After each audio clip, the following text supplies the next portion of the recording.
Well, hello everybody, welcome to the GamezAttack podcast, episode 56. As I call this podcast, switch to Here It Comes? Question mark? How's it going, everybody? Welcome one and all. Do not adjust your video or audio settings. It is on me, the audio. That's why I sound weird. I am testing out something with a video broadcast here, and I can turn this off. I am playing around with NVIDIA's broadcast a bit, and there's this like studio mode, this enhanced studio mode here. What is it called? Studio Voice Beta. Enhance the quality of your mic to simulate a high-end recording studio. Requires a high-end GPU, not recommended to use with games or GPU-intensive apps, which makes, I guess, some sense. I don't know. So I'm probably going to sound a little weird. I know I'm going to sound a little weird because I already tested it out and I already did some testing of it. So I just wanted to know how you guys feel about it. Let me know in the comments. You know, look and watch and listen to my other podcasts and then listen to this one. Give me some feedback back in the comments section, in the YouTube comments section, or you can email me at OldFreakyGamer@gmail.com and let me know. Or on social media, you can even, tweet me back and stuff, reply back on my tweets for the shows and stuff. You know, when the show comes out, you can tweet me back on how my audio sounds. I know I think I sound a little weird, but I probably sound weird in general. I got my freaking sinus nose problem and stuff like that. And I can, just hearing myself, I sound a little weird. So why not have the recording sound more weird?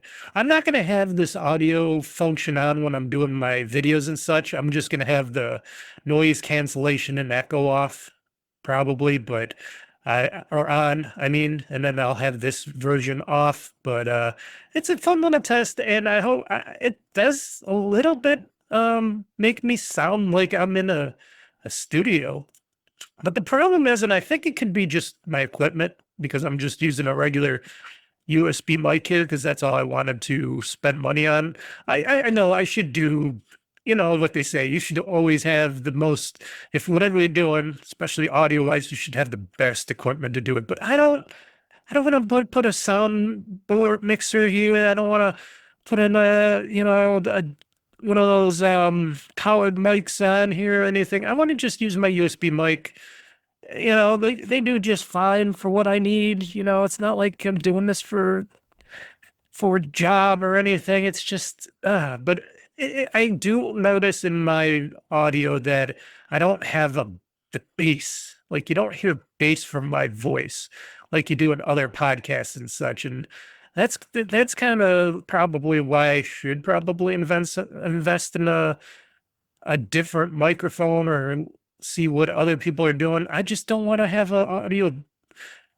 no equipment on my desk. That's why I do everything in OBS right now, and I record because I used to use Audacity to record my podcast, but because I'm doing video, I just don't want to, I'm going to have as least amount of stuff running in the background. So that's why I record this through OBS. Sure, I can have Audacity recording and OBS recording, but I don't want to do that. I'm too lazy. And like I said, I don't make money from this presentation or anything. So I just want it all condensed into one thing. And OBS does a fine enough job for me to record my audio and my video. And then I can just put it out and, I'll do the editing of the video and the audio, and then I'll put the audio, I'll rip it from the video to Audacity, which then turns it into my podcast audio. And, I could do some cleanup there and such and enhancing, and then I bring it out to you guys, and mostly they sound okay, at least to me. But like I said, my voice sounds the worst, and, I'm no production manager here. I've been doing this for centuries. Should I say century? At least a century. I did it for a long time, more than 10 years. I've been doing this stuff, and I just do it as a hobby. I don't think I learned too much. I learned some stuff, but I didn't learn everything. I think I do fine. on what I could do for my podcast and video. But if I do sound a bit weird to you, that is not you. That is not your audio or your speakers. That is 100% me on my side. So I should put it in the show notes too. I got to remember to put in the show notes. Hey, I'm playing around with my audio, so it's going to sound a little different. But let me know how I sound. I know it sounds totally different. Because when I listen to myself back on that, I'm like, oh shit, who's that? Is that who I really sound? Oh my God. But it doesn't give me the bass. I want some more boom, boom, bass to the boom. But that's it. That's okay with that. I don't mind. I'm not going to cry or complain here. So what's going on with you guys? How's it going? Yeah, I'm recording this on Sunday. Usually I try to get it out recorded by Saturday, and then I'll have Sunday for a video game day. I'm still going to plan on playing a bunch of video games today after this podcast, but you know, it takes a little while to edit and do some stuff, and then I want to post it up on the internet, at least in the shadows of the internet, and then on Monday, tomorrow, or today, as you guys are watching and listening to this, when this podcast comes out, man, it just feels like I just did a handful of these podcasts not too long ago, doesn't it? Oh, we just had the Nintendo Direct, the Nintendo Switch 2 Direct. We just had all the follow-on after that, and we had all the other stuff that's going on, and boy, oh boy, oh boy. Boy, and it's been remarkable on that such. Before I get into anything, I've been doing other stuff than playing games. I have a media collection, a very vast media collection of, you know, Blu-rays, digital media, stuff like that. And I encode and rip movies, and I get movies off the internet. Not illegally, I pay for it. But, you know, I do have a DVR service that can record stuff off of various services. And I only take the stuff that I know they're not putting out on Blu-ray and stuff like that, or DVD Blu-rays or stuff like that, that I know I won't be able to get a hard copy of to keep for myself. And that's the only stuff I really do like DVR for myself. And the DVR copies are pretty damn good from the DVR service that I use. And I've been collecting from various services all the stuff that I know that'll never come out on Blu-ray. If it does come out on Blu-ray DVD, I will buy it. I do purchase, like, I highly admit this. I will purchase any of the media that you guys put out there, but these companies, these media companies, just want to hold on to it. These streaming services are like, and sometimes they do come out with stuff, and when they do, I just purchase it. So it's not like I'm stealing media, and I'm also paying for the service too. I'm still like in a subscription and stuff, but I want to limit my subscriptions and services. And so I DVR a bunch of media, movies, TV shows and stuff and such that I know I can't easily get on Blu-ray or DVD or anything.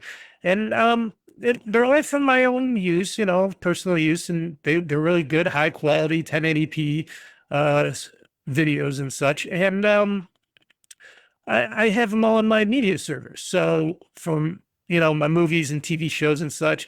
And I know other people do this too. Trust me, I bet you everybody that you hear, like Jeff Grossman, he's definitely, and I don't want to just keep calling him out but I'd call him out because I know he's like exactly like me with his multi-catalog of ROMs of games and such, and he's got TV shows and media that I'm sure he rips off the dark web or something. I don't think he DVRs it from any of those services like I do, where I subscribe to the services for a bit so they could get some money from it, and then I also DVR it with my DVR service. But I don't know how he gets his media. He's more hush-hush on that.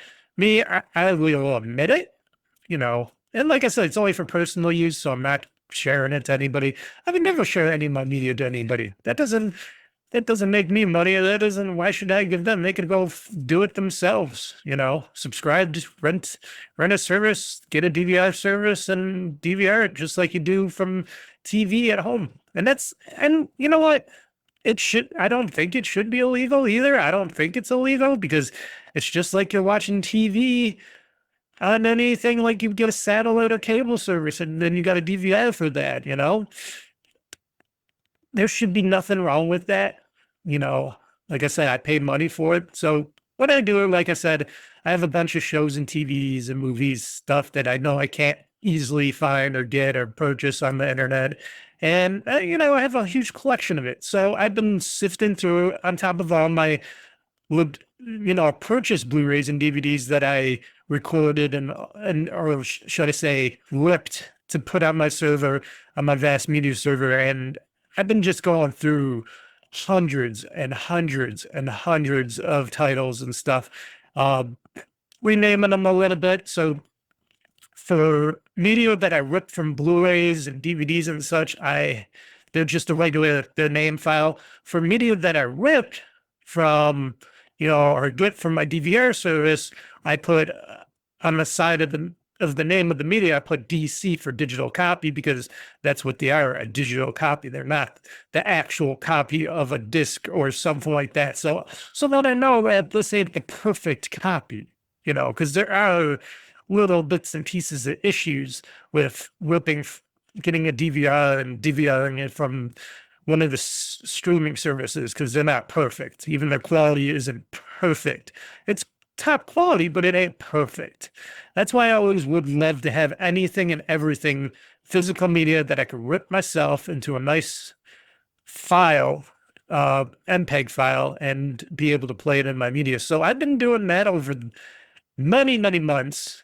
And this couple of weekends and yesterday night into a little bit of today, I just been finishing up the rest of the main digital catalog that I have. And now it is pretty much not done because I had to make, because I also make covers. I got like little media covers for my other thing. I got a program that I do so I know all my media. I could get information on my media. I know what I have, et cetera, et cetera. It's a collections thing. So I get a little, you know, what should I say? Their poster, like art from the internet for each title. So I had to go on the internet for each and every piece of media I have and say, okay, type that into the internet, poster. Oh, here's a good poster of it. Click it, save it. And then eventually I'm going to go through that stuff and type up and get all the information for everything, put it into the app. And then I'll have a whole catalog of my stuff that I have and own. And if somebody wants to come over and watch a movie or TV show, they can just go searching through it and go, oh, that would be cool to watch. And I'm like, okay, I have that. That's digital. It's all digital. So there you go. And off to the races. Because shit, I have so much media, I don't know what I own. And so that's what I'm doing with my movies and TV shows. Eventually, I'm going to do that after I do all that stuff. I'm going to do my video game collections, including hardware and stuff. I want to do other collectibles, get that into my collections, because this app could do, you can make collections of anything and everything. So I want to do that stuff. Maybe I should do some house stuff. I don't know. Maybe I'll even get into house stuff and all that too. But mainly collectibles, movies, TV shows, stuff like that. It's, you know, it's a good thing and it's a good backup of what I have and own. So if something, heaven forbid, happens to my house, and my house gets burned down or blows up or airplane crashes through it or a sinkhole comes or whatever, you know, whatever act of God happens, I'll have this digital copy of everything with photos, descriptions, pricing, because I even put like at the time of me getting the information off, like if I go to blu-ray.com or something, I look at the price of what people are selling the media for, I'll put that down as the price of that this time for the media. And basically, you know, I'll have a good copy of all that stuff. So if something happens, I can take my digital thing to my insurance company and go, okay, so I have a list of all the stuff, and it even has a total of pricing at that very end of the app where it says, oh, this adds up to this amount, this amount, this amount. So I can give them like a copy. I can even make like probably a PDF or something of these things and give them a copy of it, and they could go through it and be like, okay, this is all worth this much to you.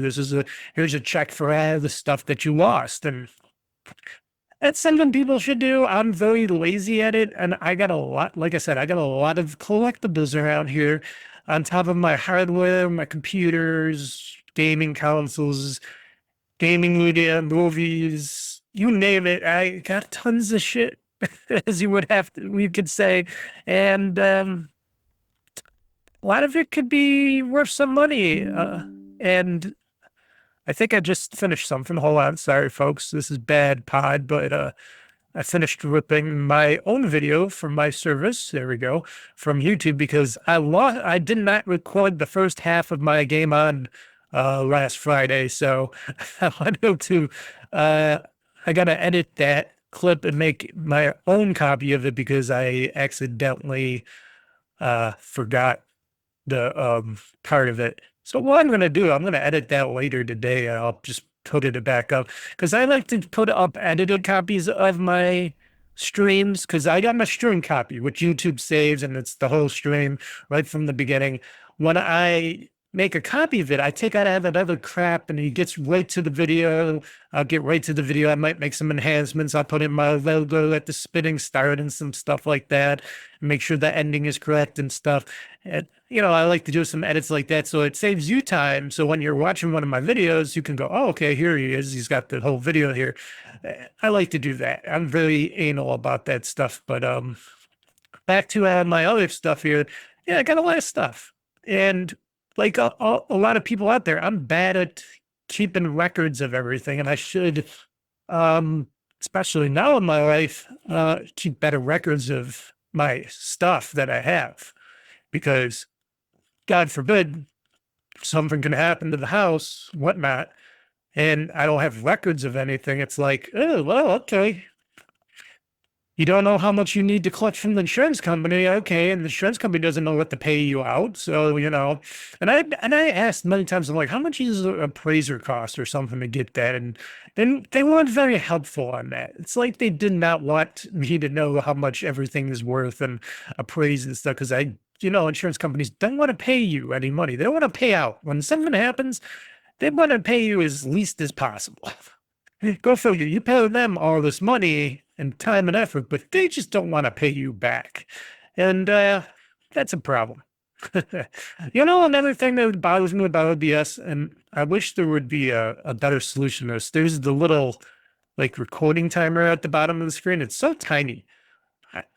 There's got to be a way to make that bigger or get a different one that is bigger that I can see up on here. I got to look for something like that because that's the only thing that bothers me about OBS and the recording timer because I know this podcast is going to be long, damn long. I'll try to keep it as short as possible, but it's going to be a long podcast. I'm just going to save that to you guys, which is a good thing.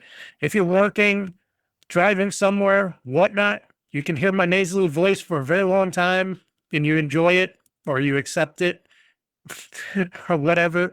You'll be able to, you know, just listen to it on the side and you've got lots of content.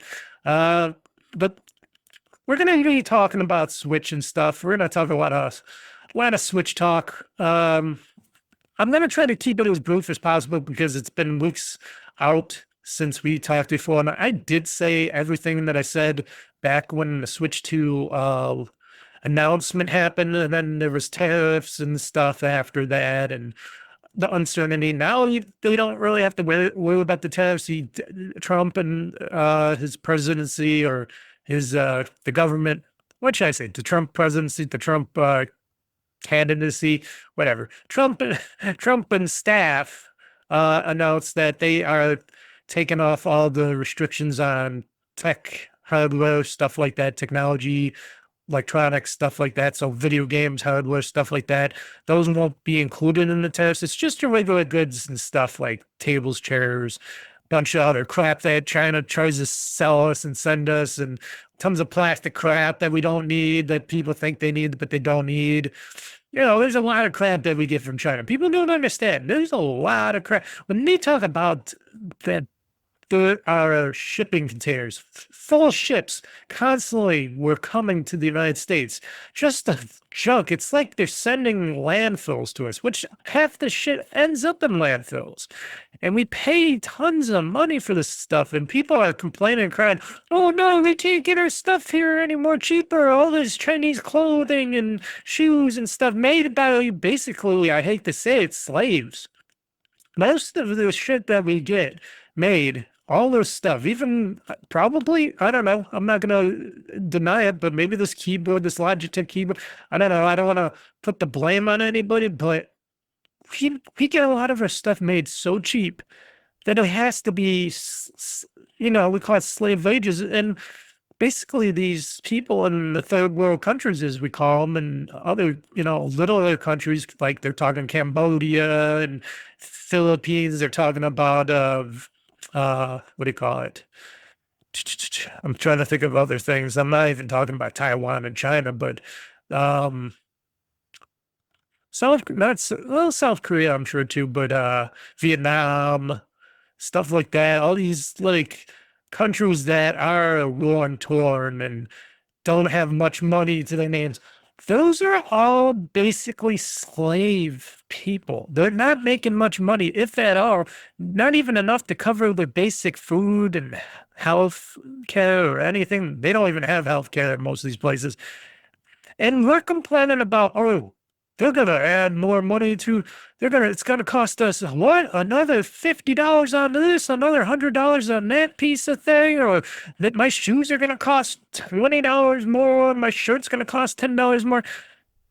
People don't understand here in this country, and they don't want to understand. They just want to do blaming. They just want to say, oh, Trump's just a tariff freak, and all these people are tariff freaks, and they're ruining our once great nation that was working and running flawlessly. And everybody, they're all saying, oh, this country was running really good and flawless, and it was working. And I'm like, oh, you stupid fools, you left-wing woke fools out there. No, it wasn't working. It was barely hanging on with a thread. They don't understand how much of a thread all this stuff is hanging on, and they're just freaking out that they can't get their shit cheaper. And they're like, oh no, is the Switch 2 gonna be another $100, $200? Oh no, oh. And I'm like, really? Do you really need that Switch 2? Do you really need that? Is that something you really need? I can understand like a cell phone, a smartphone, or a computer if you need it for work or something, but you don't even need that stuff. You do kind of need the phone, but shit, they still sell cheaper flip phones and stuff out there, and cheaper smartphones out there too, so you could get those really cheap as well. But do we really need all this stuff? Do I really need all this crap around me?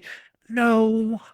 But people don't want to say that. People don't want to realize that. They just want to blame. They want to point, he's ruining our country. She's ruining our country. They're ruining our country. They're getting rid of our free labor here from our immigrants and stuff. What are we going to do? Who's going to work the fields and the farms? They were talking about all that crazy stuff. And I'm like, oh, you poor fucking lazy bastards.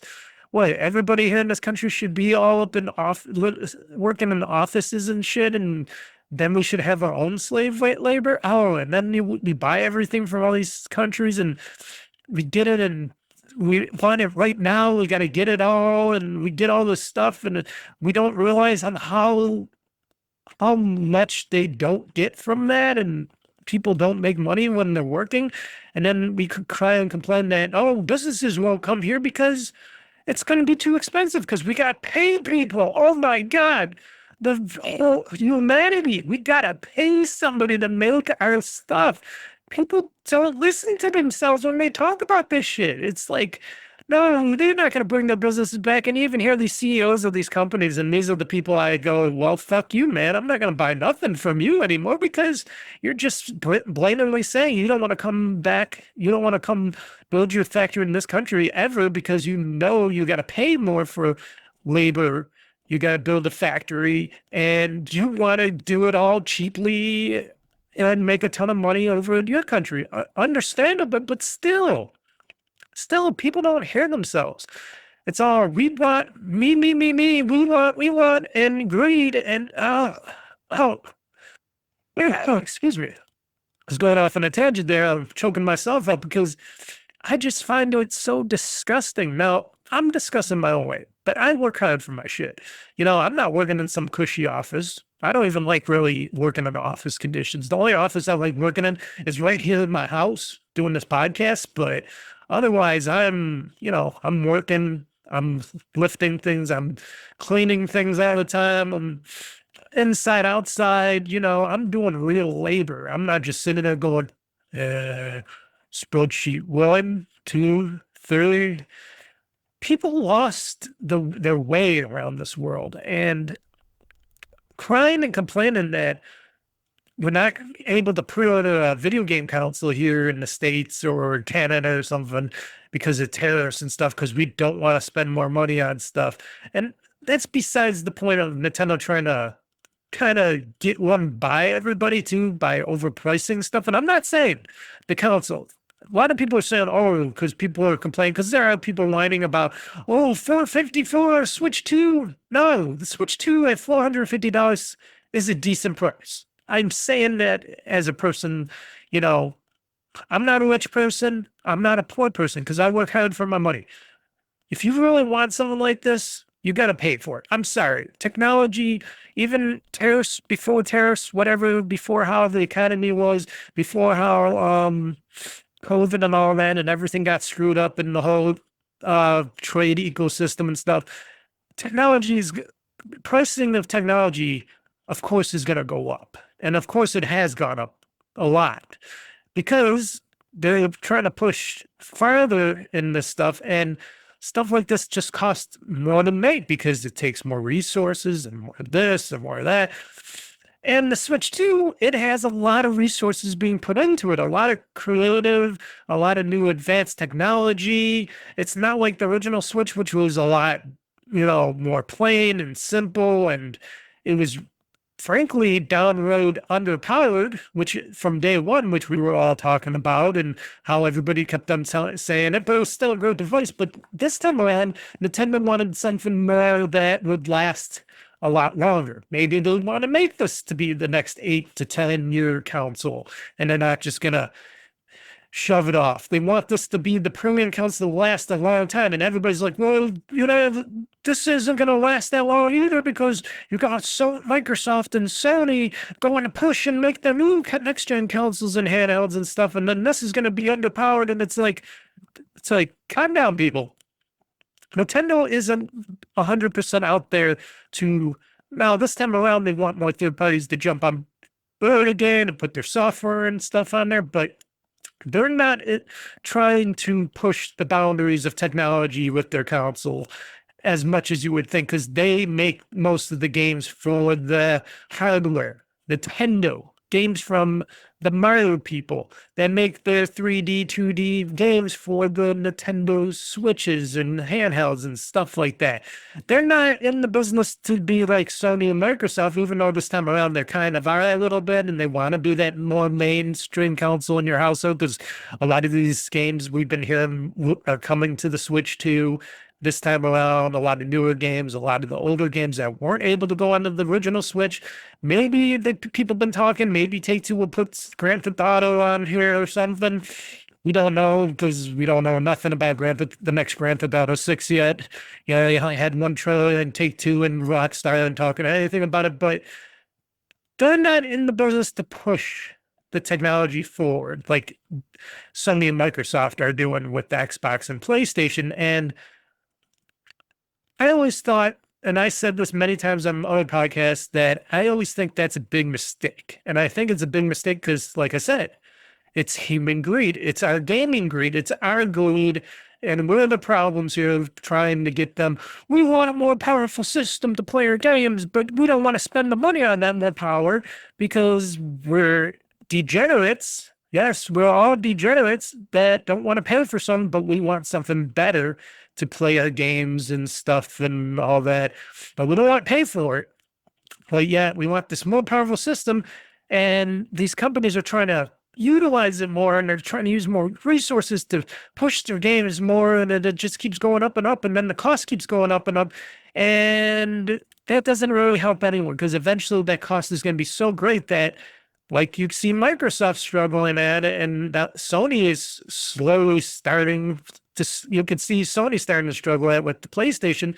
People aren't wanting to buy these systems anymore because nobody's really utilizing that power in those systems. But yet they're still going to try to push out new consoles and faster and better processors. And these consoles and better and faster processors are going to cost more, and it's going to push out more generations of gamers going forward. And the whole notion of home video game console was so that families and people could easily and cheaply purchase one of these things and play the games decently on their TV sets and all that. Now it's like, we got to have the highest and greatest. And it's like, well, if you want the best of the best, that's when you start going to the PC territory and you build yourself a PC. I say build. You can also buy, but I say build because it's better, because it makes you learn stuff and uses your brain and your hands and stuff, and you get to learn what parts are the best ones and not. I know a lot of people don't want to do that either, but shit, it's called learn. I want to push that. Like I said, we're all lazy, not just Americans, but people around the world.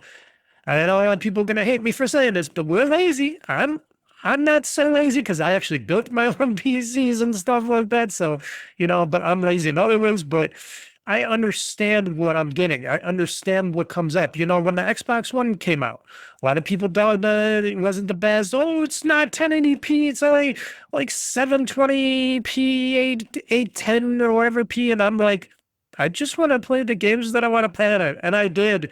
And the Xbox One was a great system. I even bought the revised Xbox One system, the smaller one, and I still have it, and it's great. And I have my Series X. I paid a lot of money for it, and I wanted it because I knew it was going to be a bit more powerful, and I had what I wanted on it. It was cool, and I love it. I'm not complaining. I'm not pushing, oh, I want 4K, I want 4K, 240 frames per second, blah, blah, blah. No, I just want to play the games that are going to be on the systems.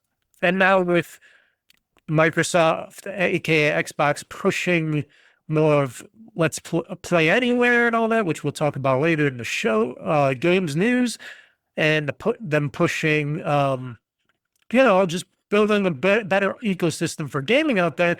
That means I have more choices and more places to play.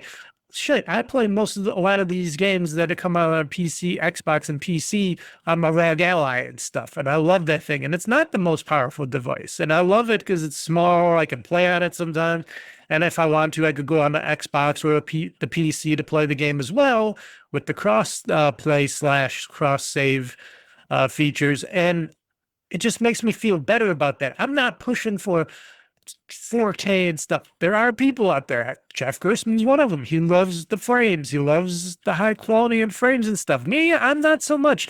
As long as the game plays great, well to great, because frankly, there are some games that just play well. As long as the game plays well and I'm having fun, who gives a fuck? That's what I'm saying. Who gives a fuck? I don't give a fuck. I just want to play the game. I want to enjoy playing the game. I'm not here to say I want to push the power. I think we're pushing the power too fast and too frequent, and it's just going to cost more in the long run, and people aren't going to be willing to pay for it. And I think this is going to be the generation where Nintendo is going to either see these things fly off shelves or peter off shelves, or these things will start to fly off shelves and then it's going to peter down like really crazy, because the price point, because how many people are going to afford or want to pay, I shouldn't say afford, but afford, but want to pay $450. I get a lot of backlash about that. I think that is the cheapest price because I was always betting this would be $450 to $500. Just seeing the technology inside the Switch 2, just seeing what they were doing, what NVIDIA was talking about, which I got in my notes here, and I'm gonna talk about that stuff. I'm gonna do a little rundown of the Switch 2 on this and have my talk on that. But yeah, they're doing so much stuff with the Switch 2, and they're making it that mainstream console But Nintendo can only go, they can't go anywhere else. This isn't going to be the only Switch 2. Like, the Switch 2 isn't going to be their final console. They're not going to dumb things down. They're not going to go back to having a separate console and handheld anymore. I think this is going to be their thing going forward for the future. But Nintendo has to be really careful because they're supposed to be the console and gaming, machine that is for everybody, for families, for people, for general people. They're not trying, they weren't originally supposed to be trying to go to a Microsoft or Xbox, PlayStation level of type of hardware and stuff, because they shouldn't be trying to do it, because then they're going to just price themselves out. And then no matter how good a Mario game is going to be or whatnot, not that many people are going to want to play it if you're going to have to spend $600 to $800 on a gaming handheld or aka/console, when you can buy a PC and something and play games like that. And I know that doesn't mean you get Nintendo games, but also there are people out there, the dark, shadowy people out there that can know how to whip the games and put them out there on the internet illegally. And then you got all your emulators and stuff out there that Nintendo hates to death. And yeah, it starts on that stuff. So people gotta be more open-minded, especially about the tariffs. People gotta stop complaining and whining, saying, "Oh, my life is ruined. We're ruining some of the lives. Our way of life here in the United States is done for." No, Trump and them are trying to do something that you guys obviously aren't paying attention to, or you don't think is gonna ever work, because you guys don't want anything to be tried. People want things to stay the same. People want things that remain broken, and they're scared, and people don't want to try to push ahead. They want everything to stay the same, and that's going to hurt this country more than help the country. And that's going to go for the rest of the world as well. The rest of the world's got to adapt. They got to figure stuff out. We got to all start working together on this shit. And you know what? Trump is doing what Trump's doing. He's trying to push. He's a businessman. He's trying to push this. He's trying to push these other countries to do better. So when they do better, we do better. When we do better, we'll help people out there to do better. They just got to start talking slowly and surely, show things he has done and his people have done it, been somewhat chaotic. But you know what? I think it's better than doing nothing and letting things just keep progressing. Because when you let things just keep progressing, then that progression just goes down, down, down, down, down. And the fact, pricing has been going up for everything anyway. So, and things don't really come down. But maybe if we all work together, things can come down in price. Maybe some of these people in other countries could bring some of their manufacturing here. It doesn't mean they have to hire people here to work at these places. They can hire some people, but who said they can't automate a lot of this stuff? And a lot of this could be automation in factories and stuff. And Trump then didn't say you've got to bring these companies back to just bring jobs back to America. No, he said just bring manufacturing back to America, so things are made in America that, keeps made in America stronger and, stuff like that. That doesn't mean you have to hire 50,000 people. We can hire like 1,000 to 2,000 people and run an automated factory. And you can do that, not super quick, but quick enough. And all those people are saying, "Oh, that's impossible. It's going to take way too long to build new factories for chips and this and that." I'm like, here's a guy called Elon Musk. You might know him. I know you probably don't like him because a lot of people don't like who's about or who he is and stuff. He's a crazy fucking lunatic that is super smart, and he's super good, and he's super rich, and he's trying to do stuff that he feels is good for the world. He's built Tesla. He built up Tesla. He's got Tesla. He's got Starlink and stuff, which is this massive internet company that he built from the ground up. He's got what is it called? I'm almost saying Star Trek. Starfield, not Starfield. A space, this astronaut space thing. Sorry, I know that it's just my brain is going a million miles an hour, and I'm trying to speak a lot of bullshit here, but he's does all that stuff. And he's building You notice he's been building these not where these warehouses, these factories in Texas and places super fast, super fast. These automated ones, these ones that build these chipsets, these what should I say? These satellite dishes for his internet service, Starlink and stuff, and all this other stuff, automation for his vehicle companies. She's doing that at record paces. So if a guy like him can do that stuff, how come other people can't do that? Or is it just because they just don't want to do that or try to do that? And a lot of those people are just ignorant on what they do. And if you're going to be ignorant like that and you don't want to just come to this country and just build something and have stuff shipped, but yet you'll do it for other countries and stuff, well, what does that say about you and your company? People don't take time out to just listen and think for a little bit. It could be a lot. It's probably a lot easier than that. Now, sure, for semiconductor and high tech chips and stuff, that takes a little bit more time. But still, they can probably push that ahead a little bit. You know, if they need to bring more of their people over to this country to do it themselves, like they say, because I'm not saying that this country's super dumb, but I know most of this country doesn't have the sophistication to do a lot of these high-end chipsets or anything yet. You know, they even said there's not enough smart people in this country. They've been doing it nicely, but yes, there's a lot of dummies in this country. I hate to say it. I'm a bit of a dummy myself, but I'm at least being realistic here. There's a lot of dummies and people in this country that cannot grasp on how to do all these chips and stuff like that. And yes, they're going to need some of the people to come over here to do it. And they should work that out. They should work it out with the Trump and the government and stuff. Maybe they'll can get some extra money. Maybe like, hey, you really want these super high-end chips here and you want us to do it in a record speed. We're going to need this much money. We're going to need more people to be allowed to come over here. You know, and you got to help them out, subsidize, whatever. And you got to work together. But a lot of those people, because of probably shareholders, I keep saying this, corporate greed, shareholder greed, that gets in the way a little bit. Because innovation only happens when you're allowed to run amok and do stuff like Elon does. But when you have these corporate entities and you got all the shareholders and all this other stuff and it holds it back. Now, no, Elon, Tesla and all that does have shareholders and stuff, but he's still the main man in charge. Things go a lot faster, smoother. These other people, they're a little. You got Apple. Apple's like, oh, we can't make iPhones here in America. Why the fuck not? Why the fuck not? Because you just don't want to. Because you just don't want to pay people to do it here, and you just don't want to build the facilities here. Why not, Apple? Why?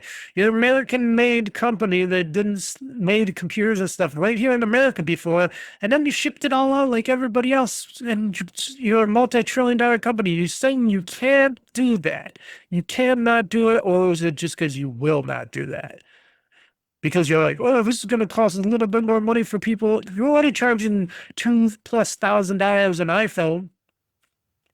What's another $100, $200 per iPhone for these people? Come on.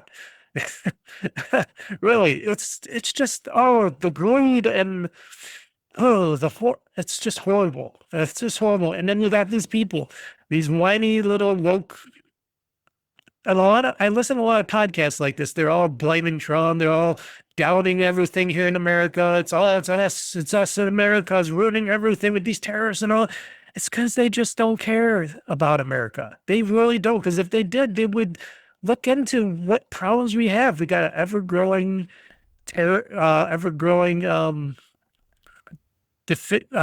deficit. You know, trillions of dollars we owe everybody. We don't make much here in America anymore. Jobs are not that plentiful here. And yet they want things for cheap to free, and they want things fast, and they're just getting greedy. They're just like, oh, we can't do that ourselves. We can't buy these lower quality products or these made in America pants or anything because it costs too much. Because we don't want to pay for people to make this stuff, and we're the problems. So don't just come out there and say, oh, what they're trying to do is to help, but yeah, you don't want change. People don't want change. That's what I'm hearing. America, we don't want change. We want things to stay as shitty as possible or to get worse down the road. And we don't want to change because people are self-greediness.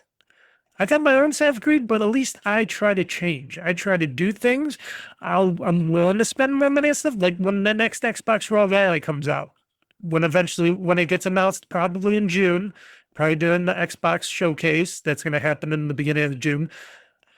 And if Asus Raw announces that they're going to release it, a month or so later or something, I'm going to buy one. And if I have to pay an extra couple $100 to buy it, I don't give a shit because I want it and I can afford to buy it and I'm going to buy it.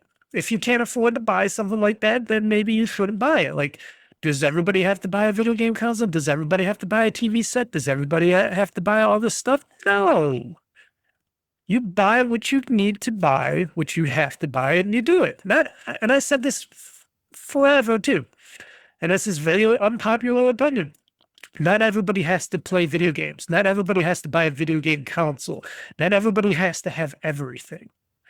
If you don't have a good job or whatever, you're working 3 jobs to support a family, you don't need that stuff. I'm sorry to say, you don't need and you should not probably get it. You can get it used or secondhand or something. They got a lot of services, eBay, Amazon, stuff that sell used stuff, and you'd maybe get it a little downhill. But do you need the latest and greatest? No. But because this is how our country has been worstly getting to, because also fat and lazy, that's what most of America is, unfortunately, now still. And a lot of these podcasters that I hear and listen to, they're all the ones complaining and whining. They're not too much in shape, are they? Because they just sit there. See, I'm not super fat, but, I work out, I do stuff, and I see the real world. I see what people do out there every day because I go out there. I'm not just sitting in my house the whole time, every time like everybody else. I like to be in my house. I like to be here because I think humanity sucks sometimes, but I don't, I don't push that from anybody. I see it. It's like, it's disgusting. And all these people are whining, crying, and complaining on these gaming podcasts and such, and saying, "Oh, this country's ruining everything." And then you hear all these other people saying, "We'll move into other countries." I'm like, "Well, see ya. Go have less freedoms and stuff over in your country," because I think things are just going to get better going forward, and people just don't want to put in that work and effort to allow things to happen. Things are going to be expensive here. Things are going wrong here, but things will get better because we're trying stuff and people don't want to try it. And all these other people crying and whining, get off your asses and do something then about it. Stop crying and whining on your little podcasts and shut the fuck up. I'm just silently saying, shut the fuck up. Because I do what I do. I do what I do here. I have fun. I like to talk about video games and stuff like that. It bothers me that these people keep whining and crying about stuff they're doing that know shit about. And they like to talk a lot of crap about everything, but they don't know what the fuck they're talking about. And you know what? When the Switch 2 eventually does get available to come out here, people that can afford to buy it will probably buy it.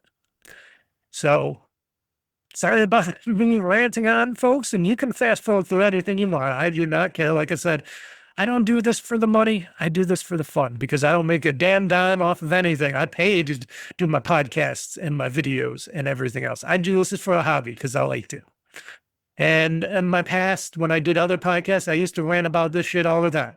But because now I hear people just whining and crying about the Switch and their little video game consoles and their little hardware and phones and computers and stuff. Oh, it's going to be more expensive. Oh, I can't afford to do that. Well, then you don't. Suppose that you don't. Then you don't need it. Okay? If it's not a part of your job or business, then you don't need it. Then don't buy it. Stop lying about it. Use what you got. Oh, excuse me for that rant, folks. I'm going to take a little drink here. I got my tea here. I'm probably going to watch my voice box today, but I'm happy. I'm happy with what I got. I'm happy with what I'm doing. I'm happy about this whole thing. And I'm happy to see where the Switch is going to go. Like I said, I'm not worried about the tariffs. You shouldn't be either, folks. You should be more focused on your own selves, your own lives, your own jobs, stuff like that. Work hard, work smart, and just, try to save money, try to do things the smart way, try to reduce costs at your own places and stuff, and things will work out. Things should work out. If you do things the right way, the smart way, things can work out. If you put in that extra little bit of elbow grease, you can make yourselves, your lives, your family's lives better. You can make yourselves better. You can make America better. We can all be better. I sound like I'm on a platform here to run the country myself, but that whole "let's make America great again," that sings to me. That it's, and I don't listen to much. I don't like much government shit, but freedom. That's what America's supposed to be. Freedom to be nice, happy, welcoming individuals. Get out the rubbish that just suck stuff out of our country and try to bring back the country, trying to bring back the wealth to this country. Whoops, sorry, I'm hitting my thing here as I'm ranting. Try to bring back what America used to be. Wealthier, better, more powerful. Bring back goods and services here, factories, stuff like that. Work together with our brothers and sisters out there overseas and such, Not that I'm complaining about those other countries, but shit. I don't want to support a country that has basically slaves making my stuff. I do, unfortunately, because that's where all our shit comes from. But if I could get all my shit that's made here in America, I would. And I would pay extra money to do so. I'm sorry to say I would pay extra money to do so. Tariffs be banned, damned, I would do so. And that is my final thing. So that's my rant on that. So basically, this isn't official or anything, and this is just my prediction, but it's been going around and everybody's been clarifying and updating their comments and their news stories, because apparently everybody kept forgetting that May 8th, this May 8th on the Nintendo Store was going to be when pre-orders go live for the Nintendo Switch 2 across the world on April 9th. And then everybody was backtracking, saying, well, that was just the thing they did since they had up since the video and stuff, that there's still no dates or anything for the Nintendo Switch pre-order for stores and such. But I'm wondering, and my prediction is, and this is just my own prediction, folks, I'm wondering if Nintendo is going to put pre-orders out for everybody. And I'm sure like Best Buys and GameStop and Walmarts and Targets and et cetera, Amazons and stuff, that I think maybe Nintendo will announce that the pre-orders will go live like around May sometime. I'm thinking May might be the time that pre-orders go live. And, you still got that whole month buffer for people to do the pre-orders, and then June will come around that corner and then people get their stuff. So it's not a big deal because, you got a whole month for these to go start pre-ordering this stuff, the Nintendo Switch 2. So I'm thinking May is going to be the beginning of May, maybe May 8th, May 9th will be the time that pre-orders go live for all this stuff. And I also believe, and I think this is just a rumor though, somebody at Nintendo was saying that the Switch 2s, I think maybe it was just an analyst, said the Switch 2 will still remain in the $450 price point and the $499. So $500, $450 price point for the Switch 2, and the Switch 2 with Mario Kart bundle is $500. They say that those will remain the same, especially now that the Trump and them lifted the tariffs on digital electronics and chips and stuff like that. I think that does serve to be the correct thing. And Nintendo's even, I guess, said that they are willing to take that tariff hit and not up the price of the units, because if they did, I'm pretty sure that would hurt them more than the consumers are buying the stuff, because consumers would be like, oh, that's way too much money for that unit, we're not going to really buy it. And Nintendo wants to keep the price at least as low as they can go. Because, like I said, even though a lot of people have been crying about how the Switch 2 at $450 is expensive, you got to look at the technology that it's bringing to the table. You got to look at what they're doing with that technology. And I think 450 is a decent price for this console, handheld, hybrid, because they're doing a lot with it. They're even pushing it to 4K with DLSS and all that, and this magic that NVIDIA is bringing to their chips for them. And what was it, 120 hertz and stuff up to from 4K, 120 hertz, all that great stuff, 1080p, 120 stuff like that. And they're doing all that stuff and on this unit, and plus all the other stuff they're trying to do with this unit. Yes, it's going to cost a little bit of money, people. It's not no $300 anymore. It's not that $49.99 price point that Nintendo used to do. It's up there because this technology is up there. So people just gotta accept it. I'm sorry to say, you gotta just accept it. You're lucky it doesn't know $600 or more like a console out there. Because, like I said, technology is expensive, and that's what's going to happen. So, let's see here. Nintendo still has the pre-order invitation priority requirements. So, if you're going to buy one from the Nintendo store online, you definitely gotta. You must have been the one who purchased the Nintendo Switch Online membership. You must have had the paid Nintendo Switch Online membership for at least 12 months. And you must have opted to share gameplay data and have at least 50 hours of total gameplay hours. So a lot of contingencies to keep scalpers at bay. Now, no, I would think that for the rest of them, like Best Buy, Target, Walmart, and stuff like that, I think hopefully they might have contingencies in place right now where they can only sell you one per person per credit card at each of the stores and stuff. I would think so nowadays. And then if you want to get another one, you got to go to another store and pre-order one. So you could go to Best Buy, Walmart, this, that, and you could pre-order one for each.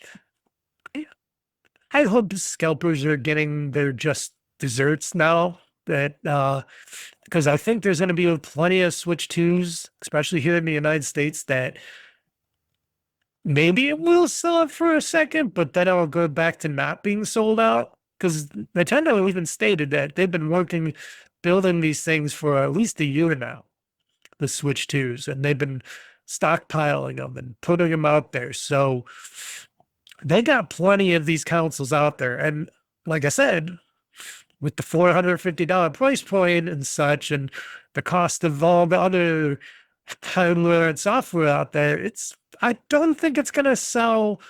It's going to sell out because I guess in the UK, they had the pre-orders and they said it's sold out already in the UK. They're a small little island. I can see that happening. I don't know how many units they got, but yeah, I can see it selling out. But here in America, I don't know. I think it might not sell out. If it does, I'd be very surprised, little happy, surprised. Because like I said, everybody's kind of complaining they don't have no money or jobs or whatnot in this country, and it's like, how can they all afford these $450 consoles when it's not even like Christmas time yet? But what can I say on that too? This is America. So the Switch 2 pricing chart here is still stated at the last time that I opted to look this up yesterday. $450 for the Nintendo Switch by itself. $500 for the Nintendo Switch 2 bundle with Mario Kart World. Mario Kart World by itself, still $80, which is definitely way too expensive. And Nintendo should drop some prices on that stuff, at least for Mario Kart World. They should drop that down to 70, because shit, Nintendo, I have a problem with Nintendo trying to nickel and dime people because that just says that, because they're trying to do the thing where they're trying to keep the console from going up in price, but yet they think They believe that Mario Kart World is worth $80, and I have that's a bad taste in my mouth. And unfortunately, like others have stated, people will pay the $80 price on Mario Kart World for the $80 because people are basically don't have self-control and they're willing to waste money on that stuff. And I love Mario Kart. Mario Kart 8 Deluxe is amazing. $80, that is something very hard for me to even swallow. And I'm talking about a guy that will eventually be buying some of these games physically by myself because I'm going to just have the games and stockpile some of these Switch 2 games because I know they're not going to be around, as the same, because down the road, they like to reprint. When they reprint these things, they like to add stuff to them, take out stuff off the cartridges. And I'm one of those stupid, crazy people that if I'm going to get a physical copy of something, I want the genuine physical copy of that something. So I will get the something, keep it. And, I like the artwork and all that stuff. I'm crazy like that. But $80, America, wow, that is just ridiculous. Nintendo doesn't have any reasoning behind it. It is not a AAA title like that costs hundreds of millions of dollars to produce. No way. Donkey Kong Bonanza, $70. That still seems like a $60 game to me, not a $70 game. But like I said, they were always going to go up to $70 for Nintendo games because they wanted to get in just like everybody else wanted more money for their games, and they all went to $70. And everybody's complaining they're not selling enough of these games. I wonder why, people, because maybe your games are just too damn expensive for people to buy, and people are waiting for sales. Now, note, we all know Nintendo doesn't really put anything on sale unless if they're really not selling. Like I think the 3DS they did that where they lowered the price of the 3DS because people weren't spending the money on it that they wanted for it. And then I got some free games and stuff out of that. But they're just bad taste in my mouth with all these $70 games from Nintendo out of everybody.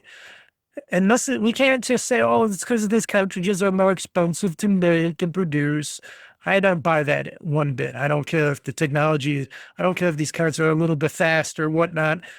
Why would you go with any medium that if it's going to be more costly to you, why don't you just keep the console digital or something? And then people go, well, then stores don't want to carry it because then they're not able to make more revenue off the games and such. Well, they could still sell like digital codes for games or whatever, and they can have some special stuff with them and whatnot. I don't know. It seems like a broken thing. I don't know. Because other people sell, these companies, these businesses sell like the ROG Allies and such, and the Lenovo Legion Go's and such, and they're not making extra money off of those. They're just selling the hardware. So, look, they're going to not just carry your Switch 2 because it's all digital? Come on, because it's going to ruin the partnerships between all the stores. And Nintendo doesn't want to ruin their partnership with other stores if they go all digital. Come on, really? You think nobody's going to want to carry a system that everybody in the world would want and their children, that they would be buying 2 or 3 of these units a piece for? Come on, that sounds like a bunch of bullshit to me. That sounds like a lot of bullshit to me. People will buy it if it doesn't matter. And nowadays, with better internet and Wi-Fi everywhere and such, and Starlink and all that, now I can kind of say that it's hard not to have at least decent internet to download these games. And if you still don't, you're either living in the middle of nowhere and you just don't want to buy Starlink, or you got some more serious issues than wanting to buy a video game console. You should just buy an old school video game console, get some old school games and play those because, dude, I don't know where we're living at, but maybe it's not right for you. I'm sorry to say that, but maybe that wouldn't be right for you. But nowadays, I'm hoping a lot of these consoles of the future will just go pure digital. If you're going to kill physical media for these things, just kill it. Don't tease us with these fake game cartridges with digital codes in them and these cases of paper and other boxes and such, or these discs that only hold a key code on them, and then you got to still download the games. Stop teasing people. Stop teasing people. Just do it. Or better yet, just sell a cool little plastic like box thing with the code on it, or a QR code saying, hey, this is the game. Here's your cool box art and stuff that you want to have at home, and then they do the rest. That's what Nintendo's kind of doing with those game key card things. I think they're still so stupid. I think it's just a waste of plastic and such, but I get the gist of it, but it puts a bad taste in my mouth. Just go on digital.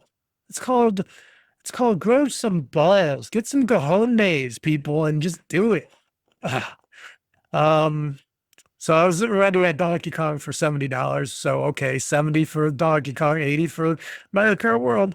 The Switch 2 Pro controller, $80.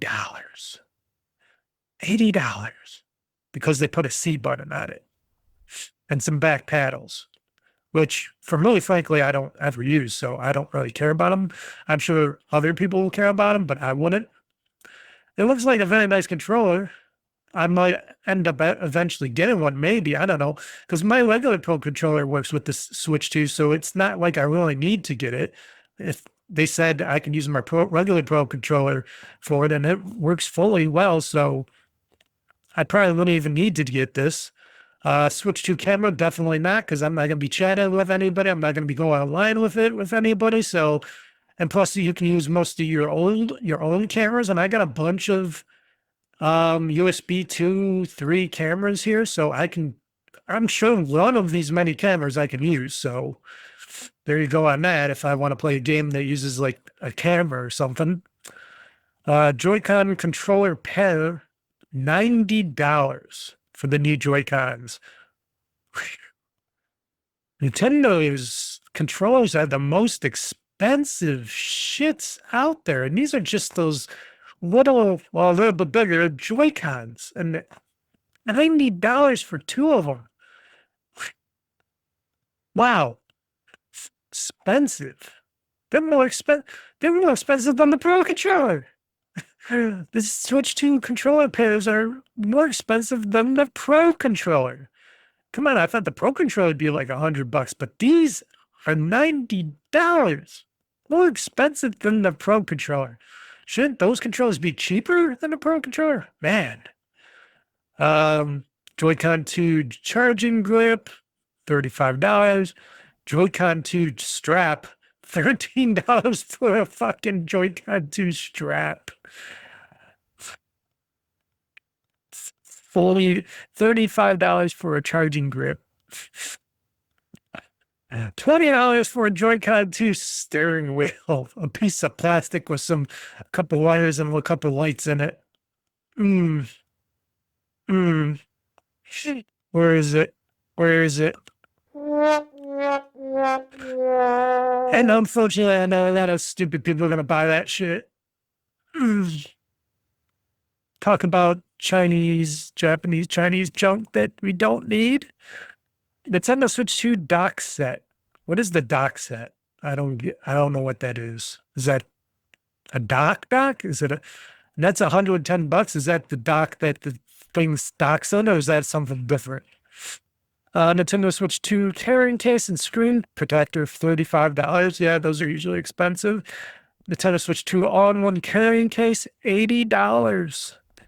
That's where we can put the Switch 2, your dock, your controllers, everything, power cables, all in a case. That's what's $80. So I can see that.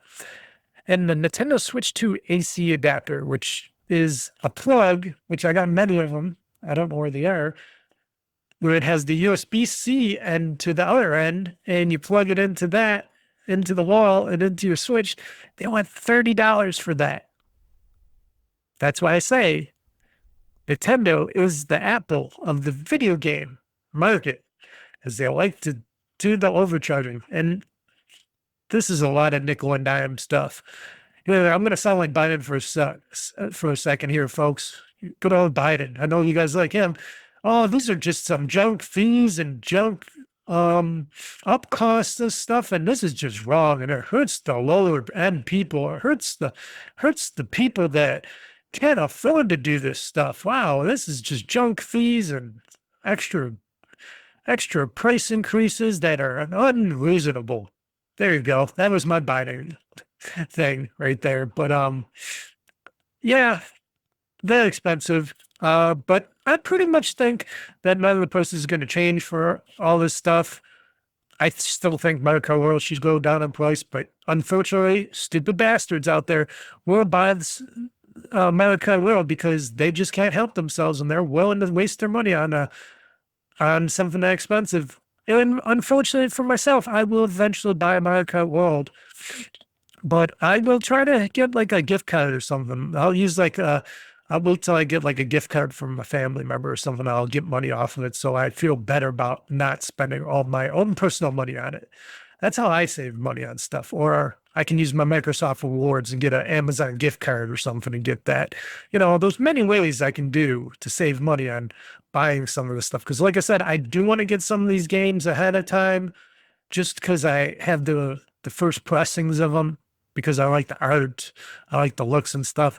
But I also got to be careful because a lot of these games aren't going to be games in the cartridges, in the boxes, that a lot of these games and cartridges are going to be the key code cards or cartridges. And that's going to piss off a lot of people when they're going home and they're like, and they get this game for like birthday or Christmas or something, they pop it in and they're like, oh, I'm ready to play. And it's like, you got to download this whole game to your system. They're like, I thought this was the game.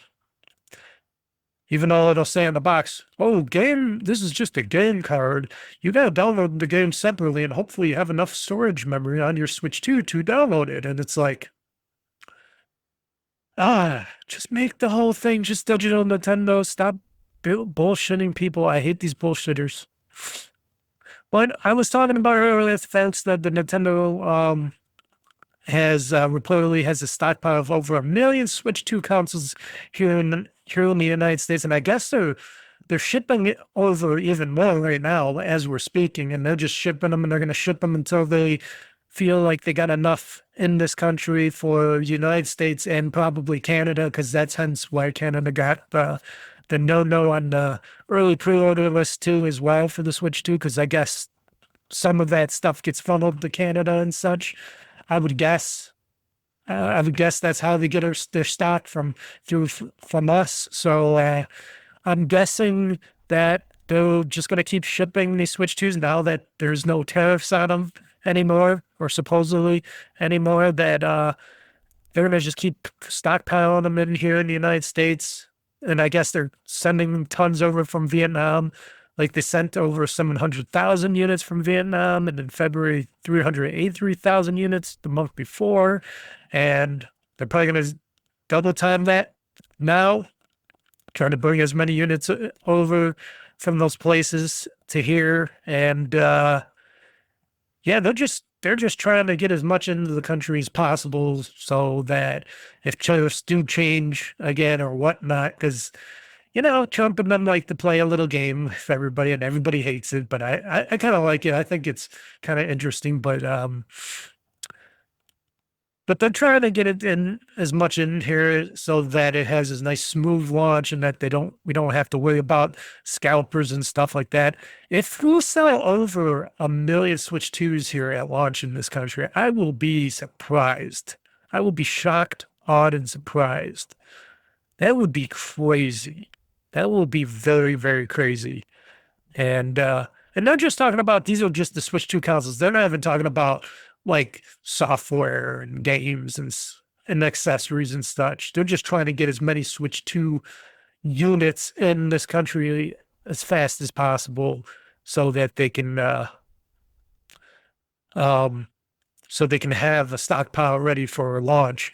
And like I said, if they're waiting another month, like instead of letting people pre-order now, and they're going to wait till May, like the beginning of May, to do pre-orders, which will be a smart thing to do, then they can start having people pre-order in May, and then people will have more to be able to get. in May for Switch 2s and such. And then they got a whole month from May to pre-order, and then you got the June launch, and there you go. You don't have to worry anymore. I don't know. I think that's a decent thing. You know, why not?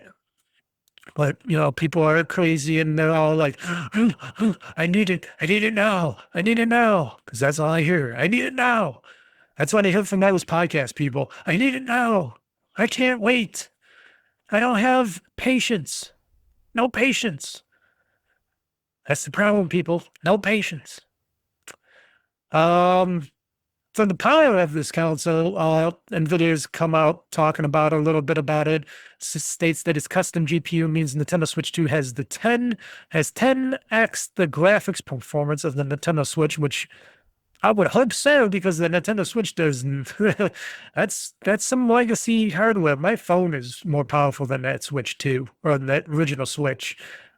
And this phone isn't, well, it's newer. It's newer than the Switch. Let's just say I got this after the Switch, but it is way more powerful than the Switch. Way more powerful. I can play Switch games on my phone or my Motorola phone here, but yeah, they talked about how the GPU, CPU, you know, their system on the chip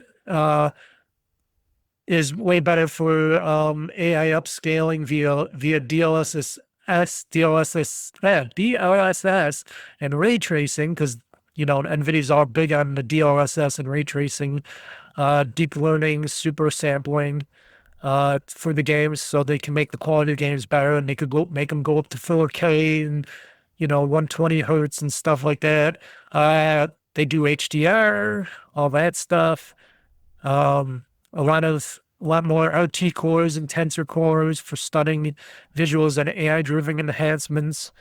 They talked about how they spent 1,000 engineer years, which is different than normal people years. This is just probably how many people are crunching and doing numbers and specifics on how to make the technology. And I guess they spent with 1,000 engineer years of effort across every element, the system and the chip design to custom GPU APIs, the world's class development tools. The Nintendo Switch 2 brings major upgrades. Of course, that's what people would want. And Nintendo this time around wants to try to get more of these into people's houses, and maybe probably, like I said, with the price point and how much they're actually putting into it, they want to see if they can try to grab the more mainstream gamers out there with the 4K, saying, hey, we can do 4K with these games. Look at this. We can have Cyberpunk on here. You can have Star Wars Outlaws on here. You can eventually, hopefully, we'll have Grand Theft Auto 6 on here, which nobody knows for sure, but maybe Take-Two is looking into that. Maybe they're looking into that. Maybe Take-Two / Rockstar might be talking to Nintendo, trying the games on a Switch 2 right now and seeing how well it runs. I don't know. We just got to find out how big that game is, what the game's capable of, what it's going to be like, and everything else about Grand Theft Auto 6, because it's supposed to be still coming this year. They said it's coming out this year. How much is that going to cost everybody? I don't know. I can believe, I know Jeff Grossman can't believe it, because I know I got to bring him up because he's the one that likes to sell out of this stuff, but he doesn't believe that Grand Theft Auto will be more than $70. He doesn't think they're going to up the price of that, because he says, oh, they want to get more people in and get more people into the ecosystem so they can sell shark cards and stuff down the road and stuff. And I'm like thinking, yeah, but you know, after this whole Switch 2, if this goes good with the Switch 2 and they're selling Mario Kart World for $80, and everybody else is going to look at them and go, maybe we could sell our games for $80 too, or plus. I bet you, out of any game out there that can try to do that bullshit, I bet you Grand Theft Auto 6, Rockstar and Grand Theft Auto will try to do that bullshit where they'll try to charge all of us like $90 or so for the game, $80 to $90. And people will buy it and pay for it. Unfortunately for you, or unfortunately for me, I should say, and if whenever we get to see what GTA 6 is going to be and what it's going to be like, the story, all this other stuff, if it's really, really big, if it's really got all this shit in it, if it's this juggernaut of a game that it has been rumored to be, I will buy it. Will I pay $80 for it? Well, like I said, I got ways to save money on that stuff. So, Microsoft Rewards, all this other stuff. I got ways to save on games and such too. So, Codekites, they give you some good cash back bonuses on other future purchases and stuff. So you'd be surprised on how I try to save some money. And I save some good money on some of this stuff. So, but I can see them doing it.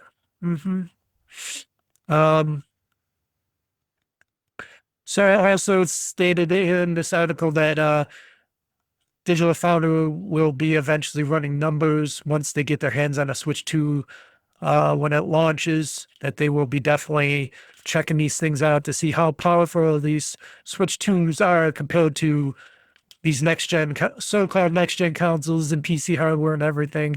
And I'd be interested, very interested in seeing what they have to say about that, because they like to do all that stuff. Switch 2 exclusive Mario Kart World justifies its $80 price tag, Nintendo insists. They're just saying it because that's what they say. They just look at it, they go, money, money, money. They just go, hey, we'll charge whatever. These suckers will pay for it. I don't think so. I think unless it's from Trinan, I think he's, who's Trinan? Is he like a guy from Nintendo? I think him, Ben Bowser, all those people, they're just salesmen. I think they're just trying to sell you and us a yarn. I do not believe Mario Kart World should be $80. I don't believe it's worth $80. I don't think they should be charging people money for that Nintendo Switch 2 experience. It should be a pack-in. They don't think so because they want to try to make nickel and dime everything right now. But I think they should be trying to be more generous to people, because they have us as a fan base. They have me as a fan base. You want to keep me and other people as your fan base. You don't try to fuck us over on the next console because you want better stock prices and stuff, and you want more easy cash flow going into your company. You should throw your loyal customers and new customers a bone and say, hey, we're going to pack in this Nintendo Switch 2 experience into the game. Just a little something for us saying thank you. Here you go. Take a look at what the Switch 2 has to offer inside and out, and learn about it, play some games, and then buy these games. Oh, you know what? We're not going to charge $80 for the Mario Kart World. We'll charge $70. But note that all our games are going to be $70 going forward, but here you go. Or maybe we'll have some more budgeted titles that will come out at $60, $50 still out there from some companies, but from third parties and such. But hey, here you go. We won't try to upcharge you another $10 hike for this game that could be not even worth that much. Come on, Forza Horizon isn't no $80. All those other bigger games with more realistic graphics are not no $80, unless you do buy the premium editions or something. Then I can understand if they're $80 or more dollars, because you're buying. They could have just said, oh, we're going to sell Mario Kart Land for $70, and then down the road we got these upgrade bundles that would be like $20 a piece or something coming down the road. So, but because it's a company and they're the app of the video game world, they're going to try to rip you off on that. And it's a sad shame, because Nintendo should be more about fun, more about, I know it's a business, but if you want more people to join into that business and give you money, you don't try to fucking screw them over in the beginning. You get them a little at a time. You give them that fun, you give them that value, they'll keep coming. But if you try to do stuff like this, you're going to get a lot of sour grapes of people going, nah, wait. And also, that promotes people not to want to buy more games. If they're spending $80 on Mario Kart World, they're not going to go out and buy another game, because they're like, then I got to spend $70 on this game or money on that game. Nah, we'll just buy Mario Kart World. And then all those other people, third parties, are going to go, what the fuck, Nintendo? We're not making no money because you're trying to upcost everything. So they got to be careful on that, because this could bite them in their ass. We'll see. We'll see how many suckers are out there buying $80 Mario Karts. And this is coming from me, where I hear every day here in the United States and around the world that nobody has money, that everybody's losing their jobs, that everybody's trying to put food on the table, but yet everybody can afford $450 consoles and $80 games. That's always been a question in my mind. Oh, and I also talked about how stating that, oh yeah, we evaluate all our Switch 2 titles and Switch 2 title games. Nintendo evaluates each game to see what its value is. You shouldn't evaluate your account. You got a price point for your games. That should be your price point.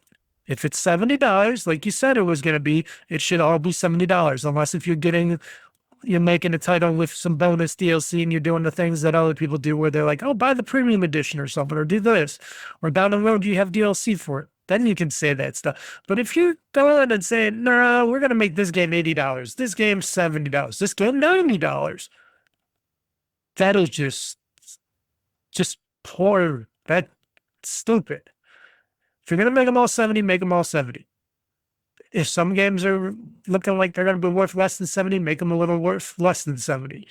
But don't just say, oh, Mario Kart World to us. Oh, look at this. It's a beautiful brand new game. Oh, I can't wait till it sells.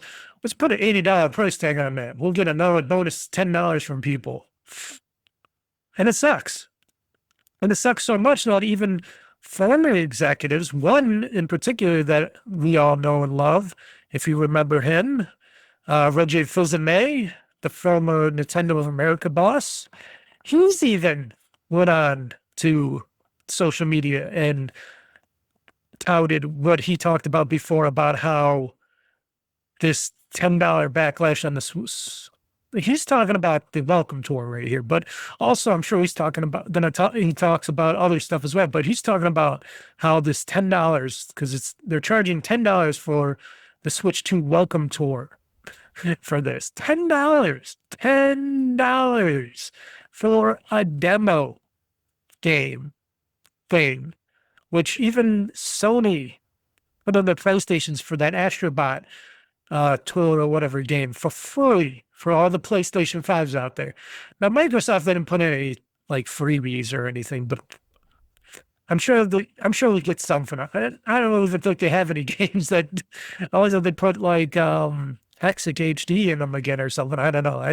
I don't know what kind of game would be worth being a demo game for Xbox. Here's the original Halo. There you go. I don't even think about it. Microsoft should have their own welcome game tour game too. Why not? How come everybody else does? So yes, Nintendo wants to charge you $10 for the Switch 2 welcome tour, which should be free as a bonus game for all people that buy a Switch 2 out there, saying, hey, welcome. We know you're going to be spending $100 America World and everything else, but here we go. Here's a free extra packing game for us so you can enjoy and learn about what the Switch 2 is offering to you.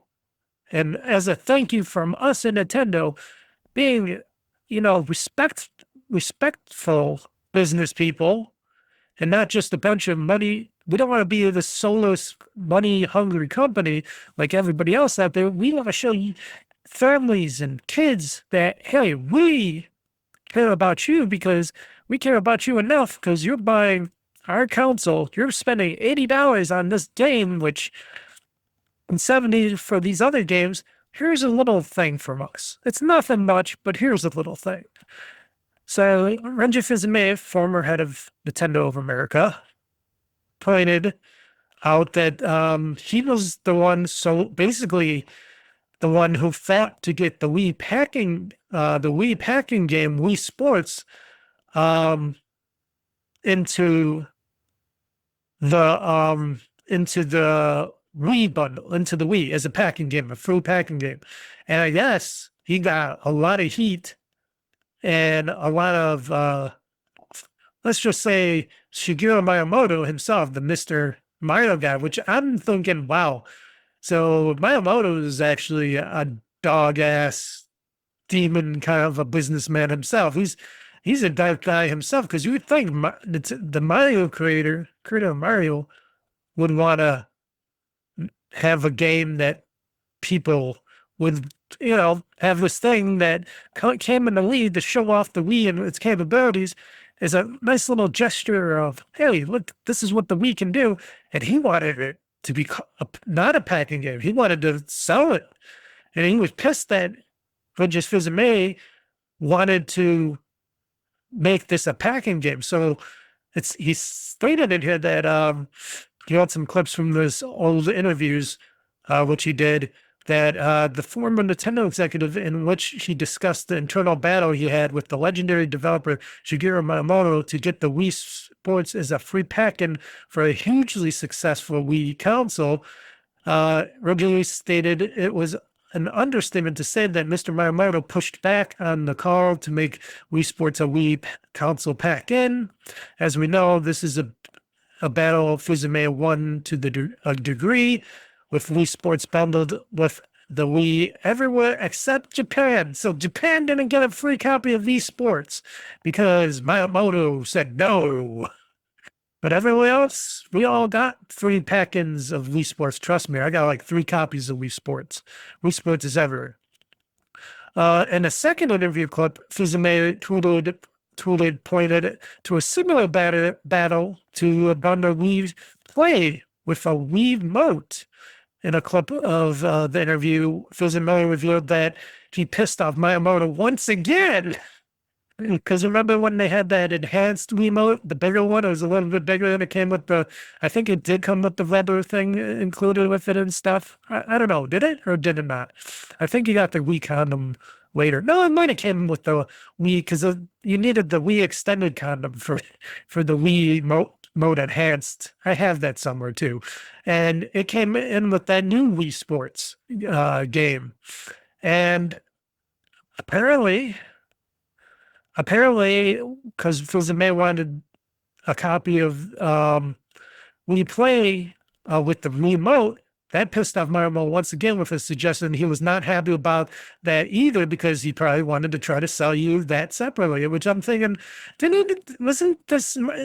And here's the thing. I praise Miyamoto like everybody else, being the god that he is. He's the one that basically made Nintendo what it is today. Doesn't matter what CEOs you had over there, or whom you had over there. Miyamoto is the man.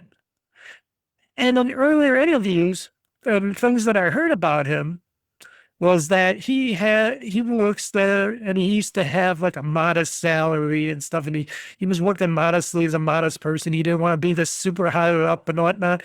So you think for a modest guy that just wants to bring fun and joy to everybody, apparently, and stuff for families and stuff, you would think you wouldn't have any issues with a game coming with a piece of hardware, or a pack-in for a piece of hardware or anything like that, and that he'd be open to, oh yeah, we get a remote, you'll get a free copy of this game, there's nothing much in the game, but it shows you, and you can have some fun with it, it shows you how this thing works and all, we can use it for future games and whatnot, et cetera, et cetera.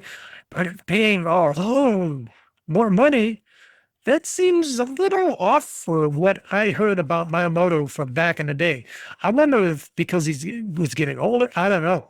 I wonder if he just got better or what. It just makes me really think twice about who Shigeru Miyamoto is now, or was at that time during the Wii, because I was younger at that time. He would be the one pissed off about it. I can see business executives being pissed off about that, but why would he be so pissed off about a little packing game to show off your cool new remote, your new gaming remote that you created? It seems very personal and bitter to me. It seems really totally out of character. Makes me a little disgusted about that from him. It just puts a little bit of a bad taste in my mouth about Miyamoto, and seeing him when he's always like smiling with his big teeth. He's like, hi, everybody. I'm I curly Mario and stuff. And then it's like, no, you charge for everything. That's probably why Nintendo's doing that. And that doesn't seem good. So he wasn't happy with that either. Finally tweeting that, and the results Fizime clipped out of the section from an interview in which he reveals that all of this was ultimately the right call because it sold more Wii U's and more Wii Fits and all that other Wii Sports instead because they packed that stuff in with a console, a new remote and stuff, and it worked well. It was good promotion. And me personally, I was like, yeah, get the remote with the Wii Sports and all that. Yeah, because they did sell them, I think, separately too. If you didn't want one of those, if you didn't want to have 20 copies of Wii Sports or something like that with it. So but still, that was good because it was like a value. So in Americas and Europe, Wii Sports was packed in with the Wii proposition. It was not in Japan, which created a bit of a test market. It was obvious that the markets where Wii Sports was packed in, that we became much more of a phenomenon. Of course, because people are like, well, what value with a game? Wii Sports itself became much more of a phenomenon. We did pack the Wii Remote with Wii Play, and it became the 5th best-selling piece of software in history of the Wii. So you'd think Nintendo corporate and everybody at Nintendo would learn from that, and they would say, hey, Miyamoto, get off your rocking horse there because this shit works. Let's pack in and give some value to our customers because they'll keep coming back to buy more from us. I don't know. That's just what I think. And it's clear what Fizime is doing here, although he's not directly commenting on the Nintendo Switch 2 strategy. He's making the point that free pack-ins have worked in the past for Nintendo consoles and such, so it stands to reason that it would do so again for the Switch 2.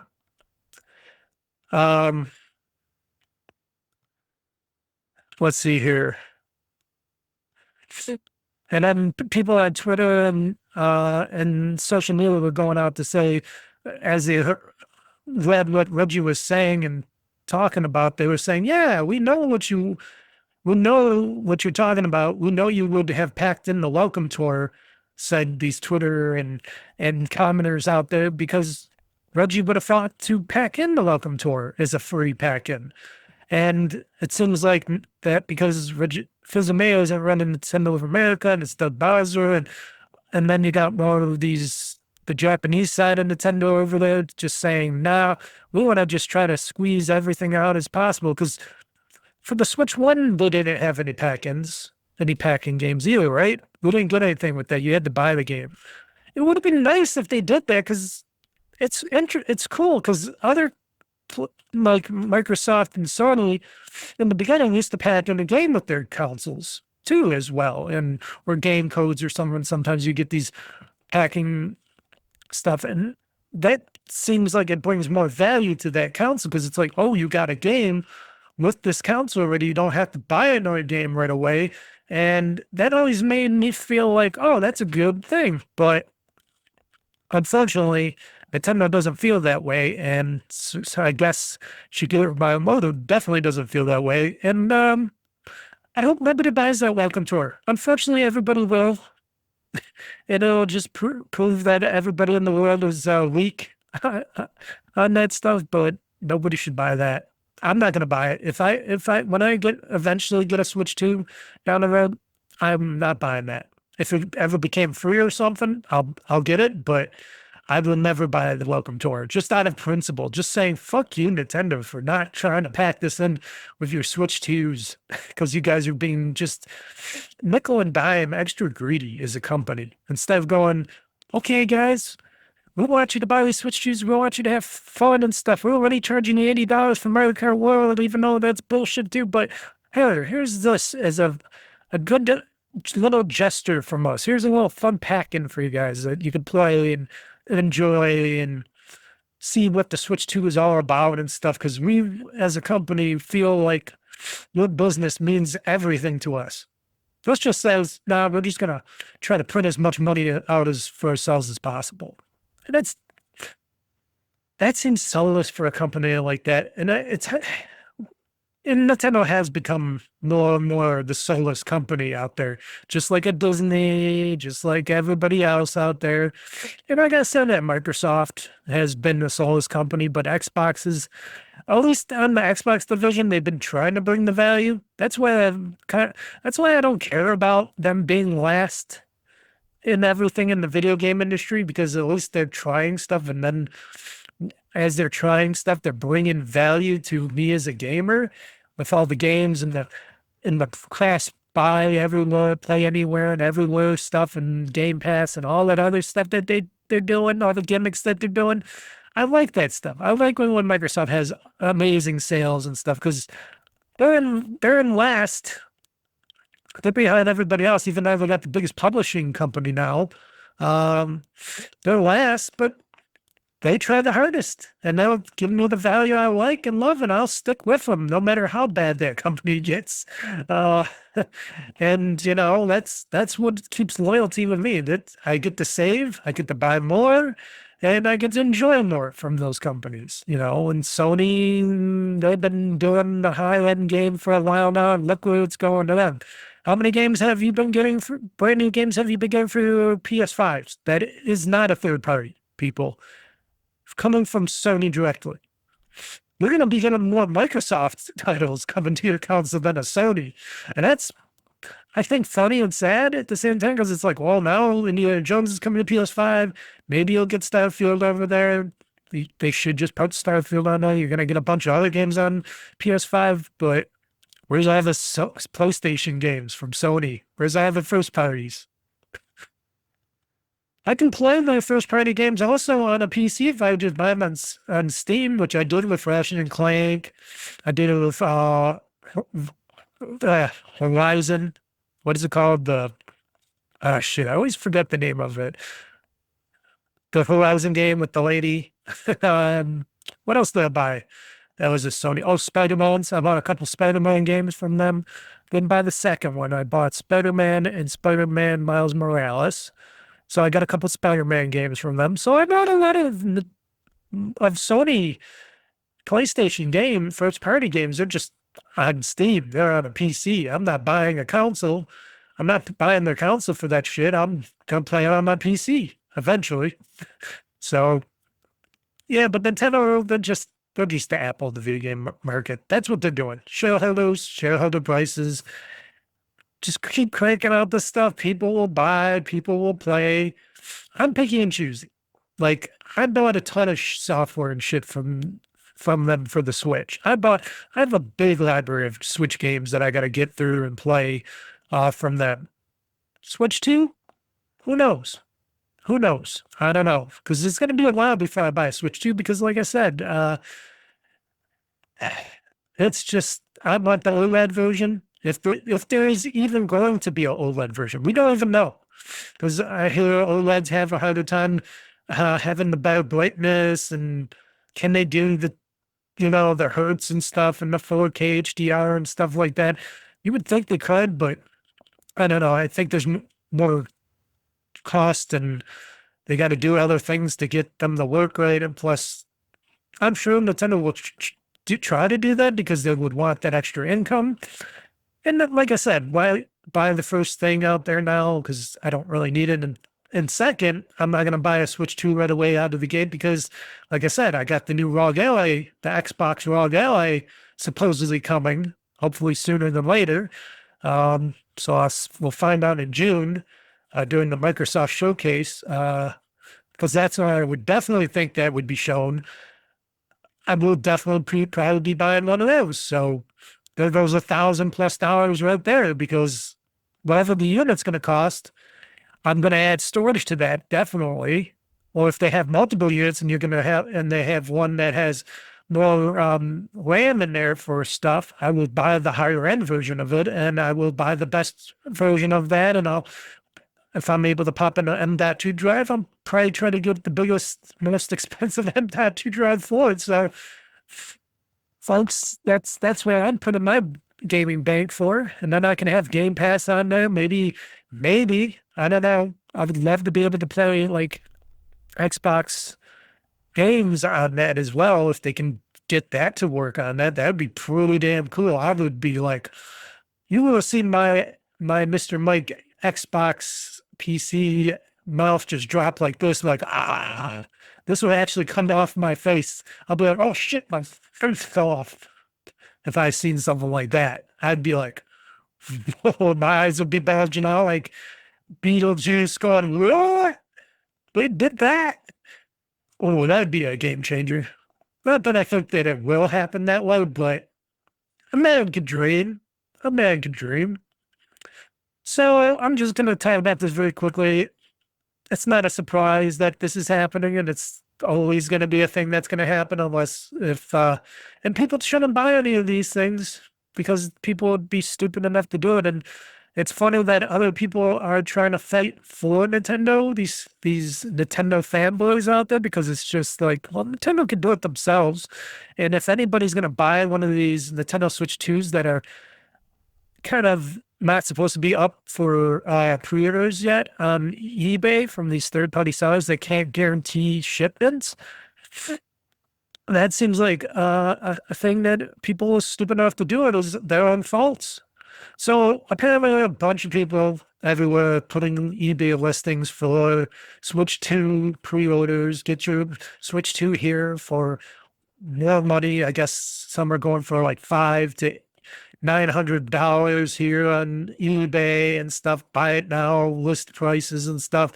And they're not supposed to, because for the eBay selling terms of service, you're supposed to have the unit, or you're supposed to be able to have, you're supposed to have the unit first off, the product. Two, you're supposed to be able to ship it within 40 days of purchasing it off of eBay, which was impossible for the Switch, but now it might be more probable. And that if you fail to do any of this stuff, your listing can be delisted. So apparently all these scalpers out there that don't own any Switch 2s or anything like that, or have any of them, because why would they? Unless they're coming right from China and they're sneaking them in, then I can understand if they had a Switch 2. They're selling these pros for a lot of money and stuff like that, and these fanboys and girls are going on there and loading into eBay and stuff and getting these listings delisted, and people are getting like 15 removed, 20 removed. People are like, oh, you should be proactive and trying to find these Nintendo Switch 2s on eBay and get them deactivated. Now, folks, you don't have to do that. We don't have to delist them. These people are crazy. These people got too much free time on their hands. If you're going to try to get these things delisted off of eBay and such, these are people with no lives. They got no lives. You can tell. Generally, these people have no lives. They can do what they want, but they don't need to do that. Nintendo could do that. If Nintendo thinks they have a problem with these scalpers, they can go to eBay and say, hey, we want every Switch 2 listing delisted. We don't want any of them on there. And eBay will listen to them because they don't want to piss off Nintendo. Nobody wants to piss off Nintendo. Look at all these people. Look at Palworld and how Pocket Pals stuff fighting Nintendo on this shit. And all these emulators and stuff getting taken away and downed and websites gone and stuff, and lawyers from Nintendo going across and wiping out everything for every little thing and videos and this and that. You think they don't have the power to take eBay down? Oh, they got the power to take eBay down. If it's anybody, it's Nintendo. They got the Apple lawyers over there as well. The Apple lawyers double dip. They work with Apple and Nintendo. They go back and forth. So people don't need to really do that, And another fact is, if people are stupid enough to go on eBay and spend 2 to 3 times as much for a Switch 2 because they've got no self-control and they'll get gypped on that, well, that's on them. That's on them. That's not on you or eBay or anybody. That's on them for being stupid enough to buy one of these things from these scalpers. That means they got too much free time, too much money, and no self-control, which they could easily just go and pre-order from a website or something else. When the Switch 1 came out, even though there was in short supply and all everything, I got 2 of them. I had 2 Switch 2s come to my house because I pre-ordered from 2 different sites, and I accidentally forgot to cancel them. So I said, well, whatever comes first, I'll keep that one and I'll send the other one back. And that's what I did. I kept one Switch 2 and I sent the other Switch 2 back. The same with consoles. I had like 2 Xbox Series consoles ready to come to me. I canceled one pre-order because I'm like, I got the other pre-order from, I think, Microsoft directly. Did I pre-order from Microsoft directly? Or I think it was Microsoft directly I bought that from. And that's how I did it. I went to 2 different sites, pre-ordered, and seeing which ones came and which ones didn't, and they both all came, and it's like, I'll just send one back. So it wasn't that hard to get a Switch, and those were way less plentiful. I would just think the same thing with the Switch 2, especially now that Nintendo's stockpiling even more, and there's supposed to be more than 1 million Switch 2s in this country right now. If the stories are true, then I'm pretty sure nobody has anything to worry about. And if you are worried about it, then maybe you should check yourself a little bit. I'm sorry to say. Talk about them. This is coming from a more older gamer now. Now, when I was young, sure, I was in that same boat. I'm like, yeah, I need it now, give me. Now I'm like, life is too short. I got tons of games, systems, computers, video games, big backlog that I will never finish in my lifetime. Yeah, not as worried about that stuff now. But shit, when I'm able to get a Switch 2 down the road, and if it's hopefully it's an OLED version, I'll buy one down the road. So that's my thing. Did I ever go through the third-party Switch 2 third-party lineup? Because I don't think I'll do it, and I think I'll go through it now.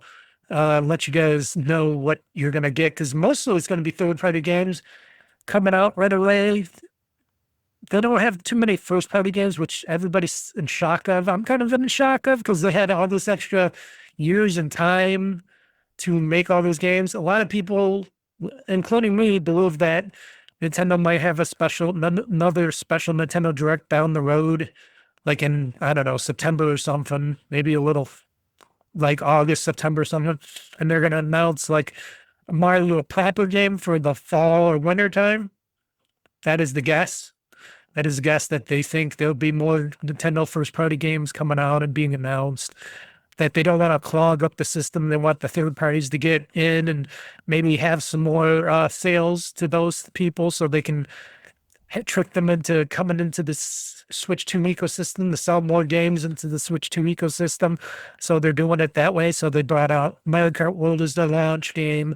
Donkey Kong Bonanza coming out in April the next month, or wait, not April, July. Sorry, June to July. And then maybe they'll have another Mario game in August, and then September, maybe they'll have one each month or something for a Nintendo proper game. Who knows? But everybody said that there should be a new Mario game coming. Plus, then you got Metroid Prime. That's supposedly coming sometime this year. So, yeah, they got some games, but not as many, because Nintendo doesn't usually have too many first-party games. It's mostly a lot of third-party stuff. And a lot of these games have been out for a while, you know? So we got Bravely Default, Flying Fairy HD Remastered. That's coming out from Square Enix on launch day. Borderlands 4, which is coming out this year in 2025 from Gearbox. Cyberpunk 2077, which has been out for a long time everywhere. The Ultimate Edition coming out launch day.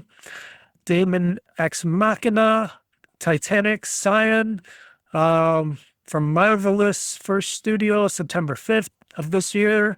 Deltarune, launch day. The Dusk Bloods from Software to be decided on when that's launching. EA Sports FC from EA to be decided. Elden Ring Tarnished Edition from Software this year in 2025. That's all they say on that.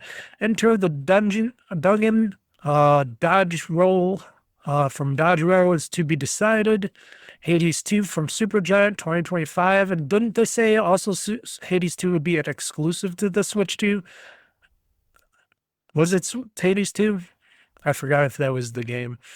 Not that I didn't really care for Hades 1, but I know a lot of people like Hades 2, and I'm I guess timed exclusive would piss off some people for Hades 2 because they were like, oh, I'm gonna play on my other system, not on a Switch 2.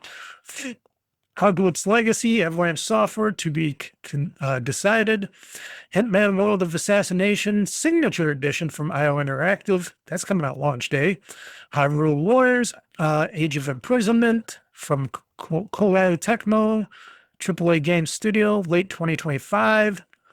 Kunitsu Game, Path of the Goddess from Capcom, launch day. Madden NFL from EA to be decided or determined or whatever they say this is. NBA 2K to be confirmed or decided. Project 007 James Bond IO Interactive to be decided. Sid Meier's, because they're still looking at Project 007, of course, over there at IO.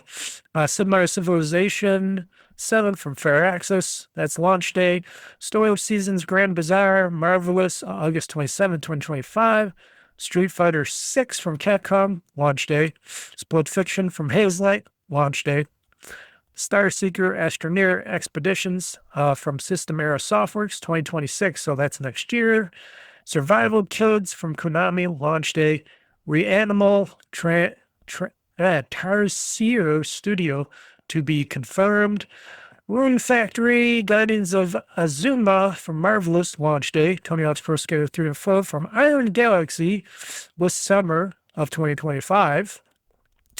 WWE 2K to be confirmed. And Yakuza 0 Director's Cut from Ryogoku Studio, launch day.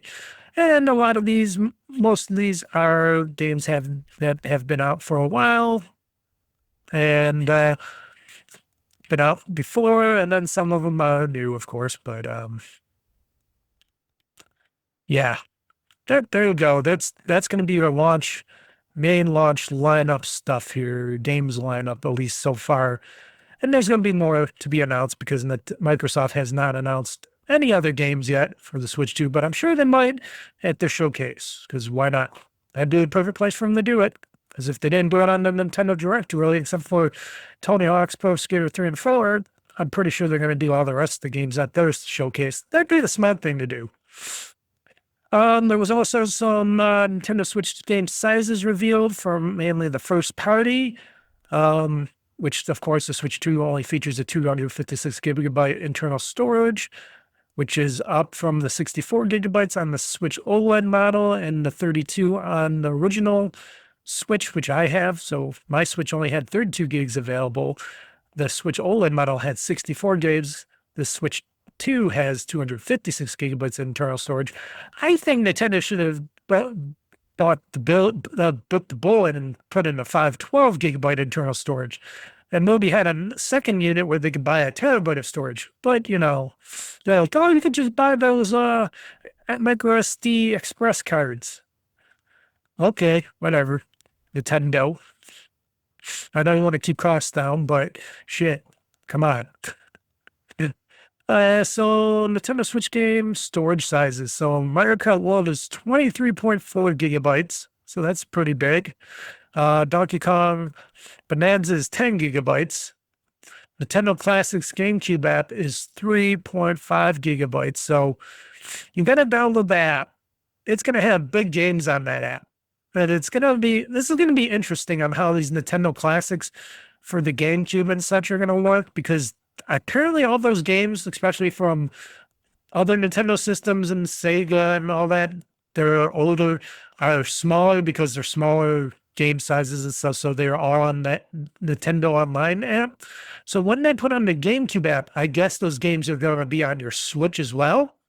And because those games are going to be larger, they're going to take up a lot of room on your Switch too.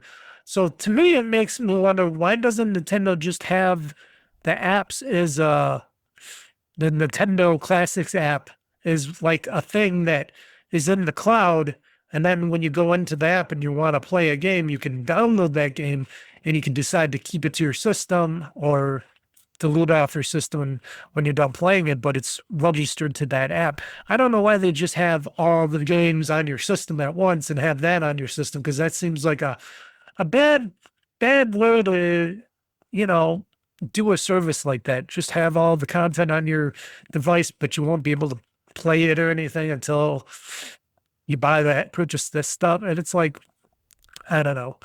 That seems like it's got to change for that, especially if they want to do newer systems, which for Wii and stuff like that, I don't know if they will or not, but those are bigger software. Trust me, I downloaded a lot of that Wii ROMs and stuff and GameCube ROMs. They get pretty big in size.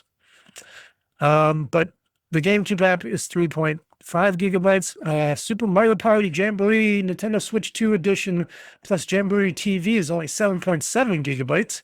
Kirby and the Forgotten Land Nintendo Switch 2 edition plus Star-Crossed World is only 5.7 gigabytes. So Mario Kart World is pretty big on here. And they said, talking about that, that compared to a third-party game like Cyberpunk 2077, which weighs in at 64 gigabytes, which that seems kind of low for Cyberpunk 2077. Only 64 gigs for that on Nintendo Switch 2. That's a big, chunky amount of Switch 2 internal storage that you're using for these games.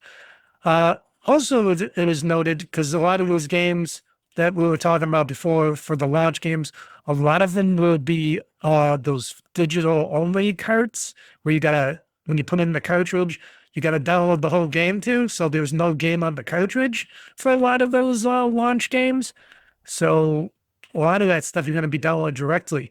Now, note, it is stated that for Cyberpunk at least, they have opted to have the game on the cartridge. So they're going to have Cyberpunk 2077 on a cartridge instead of using the key for a game download.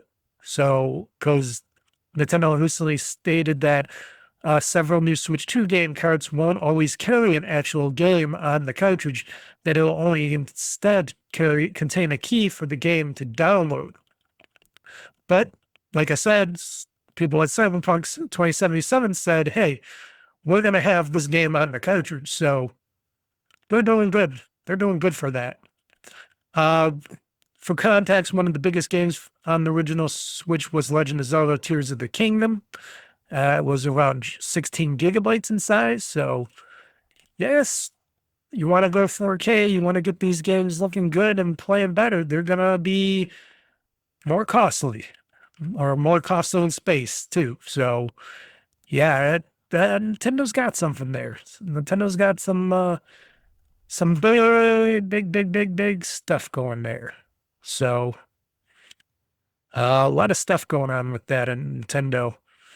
And there's a lot of Switch third parties on board with the Switch 2 and a lot of stuff going on. So, and where are all those Xbox games? Well, like I said, Microsoft announced that they're doing the Microsoft or Xbox game showcase early beginning of June. They're actually going before my birthday. So when I go on my vacation week, that's going to be the week after this happens. They're doing this on June 5th? I'll update you more on that when we do the news stories. But yeah, they're doing it before my birthday. I'm like, well, I used to do this stuff on my birthday. It doesn't really matter. That means for my birthday, I'll be a little bit less congested. There might still be some game news and stuff going on around that time, but I'll be more, less to worry about there. I know it's crazy. So we're going to get in. That's enough me talking about Nintendo and stuff. I talked more than enough about Nintendo. We're going to talk about the games that I played in the past week, but we're going to do that in a second because I'm going to pause for one brief second. You will not notice, but I will notice. So let me play this quick music, and I will be right back after this.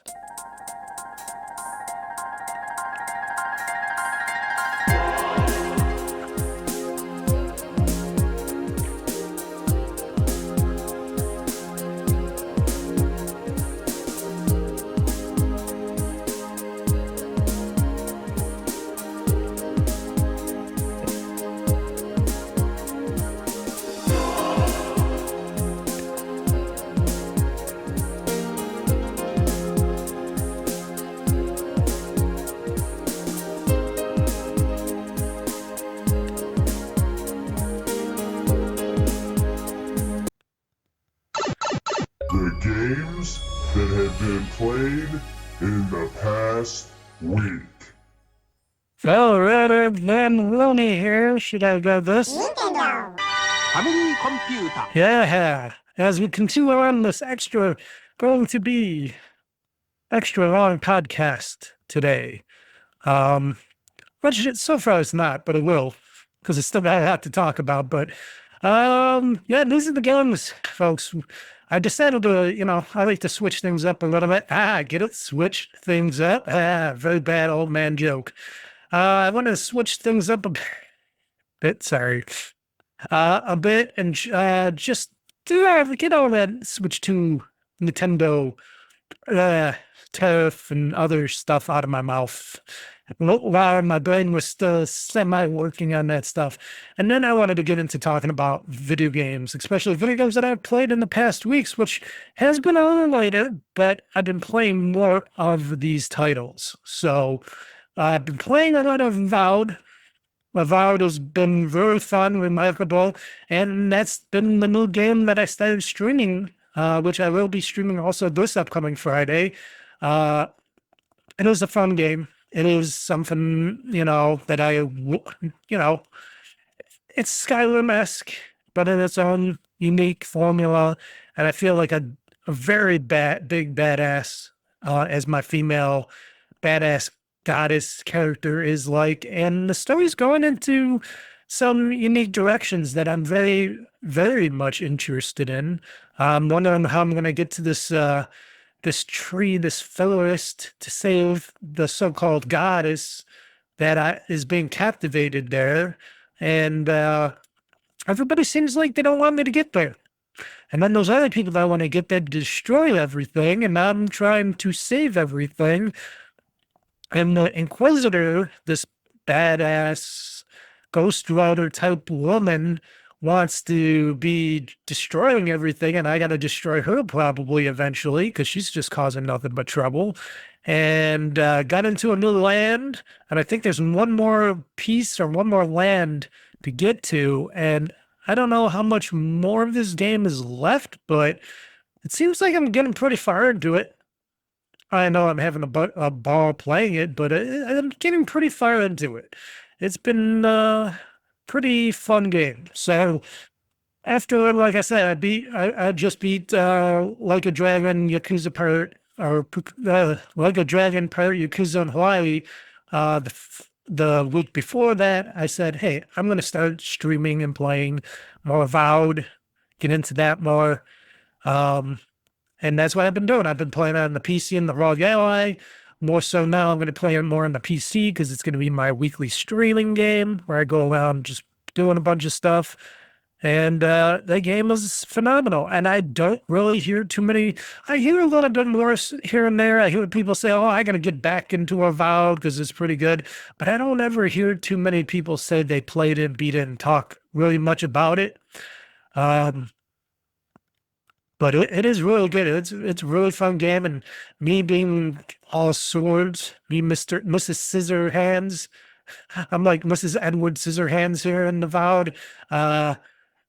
Yeah,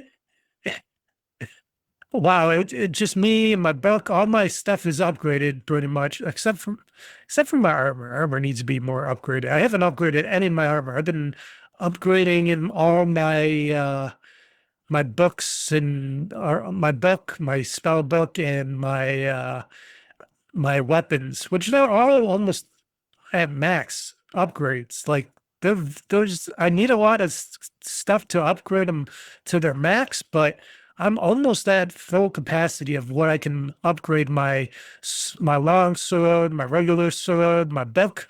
They're almost coming in already at superior. Or almost at superior, and the other one is just going to be at what is it?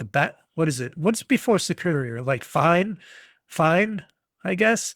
And I'm like, wow, I'm almost fully leveled up with that, and then my character's fully leveled up, even though I got to fix some things in the background.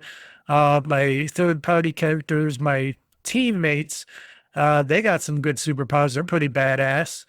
So it's just been a badass run. Just going through and laying waste to anybody, anything, and anyone that comes in, gets in my way. it's been very hard for me not to just start a battle of everything, because there was this ogre who had gotten like a disease, a poison disease, and he wanted to get healed, but he couldn't figure out how to do it himself, and he needed some help and stuff. So he took, I guess he killed some people, but he took this one, what do you call it? One little person, lady, this dwarf lady, held her captive, and he wanted me to go and find all the ingredients and how to make this cure for him so he can cure his disease, because he's almost dead. And he said this stuff will help cure what he has, this plague or whatever kind of issue he has. And that was a pretty fun mission. I really had fun with it, and just going around killing all the creatures and stuff, and just sometimes feeling like I'm a little overwhelmed, and then I just get back into it even farther. I push farther ahead, and it's like boom, boom, I slash, kick them in the gut, and then do a super slash, and then they're down and out, or just using my powers and freezing them and burning them and stuff, and then kicking them in the crotch or in the stomach or wherever they get kicked in, and they just go flying and they die. It's just fun as hell. Love it. Love Avowed. Love it a lot. Excuse me. I had something on my nail there. Definitely highly recommend if you got Game Pass, or if you just want to purchase this game for outright. Avowed will give you some fun, good times. And it's made by the people that made the Outer Worlds, which, of course, the second Outer Worlds 2 will be coming out this year. And they're going to talk more about that during and after the Xbox Games Showcase. They're going to have a whole event just for the Outer Worlds 2. So hopefully that gets my interest more than the Outer Worlds 1, because I played a bunch of Outer Worlds 1, but I fell off of it because it just got too... I got too lost and difficult. It was getting too difficult. I got too lost, and I just did not feel like moving on in that game. Maybe this time around I'll get into and I'll play more of it. I don't know. That's my goal though. But Avowed, amazing game. They did an amazing job with Avowed. I hope they sell that on PlayStation and other places, and maybe Switch 2 and stuff like that, because that game could sell very well on those systems, and other systems need that. I wouldn't mind them doing that.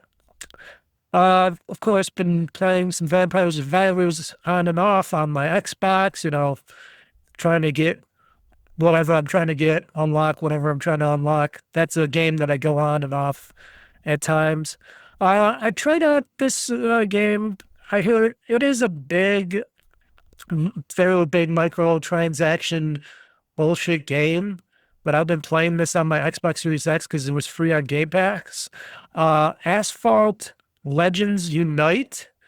So it's basically a racing game with some burnout attached to it, where you're racing.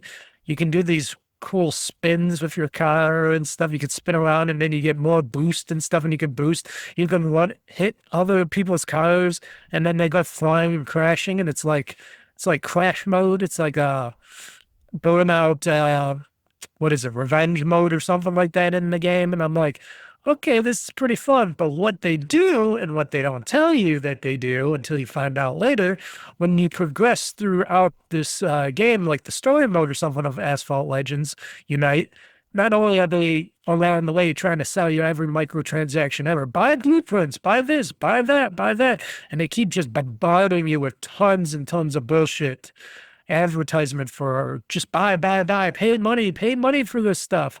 It's just really bad and crazy. It's a really bad game, folks. I'm telling you, if you're going to play it, just get on a Game Pass or something, or if you get it for free, just try it out a little bit. But I'm going to jump off this game sooner or later, because it feels like I can't progress anymore, because once you get up to a point where these cars, these other people's cars, are flying past you, and I'm trying my best to try to even catch up to even one of them, and I'm using boost after boost, and it feels like I'm not getting anywhere near these cars. Like, these cars will be like halfway to the finish line already, and I'm still far way back there. And I'm like, what the fuck happened? I got this car, well, leveled up super fast and stuff. It's supposed to be a really fast car, and I'm using boost after boost. I'm using side roads and trial road, going all these shortcuts and stuff, and I'm still getting my ass left to be in the dust here.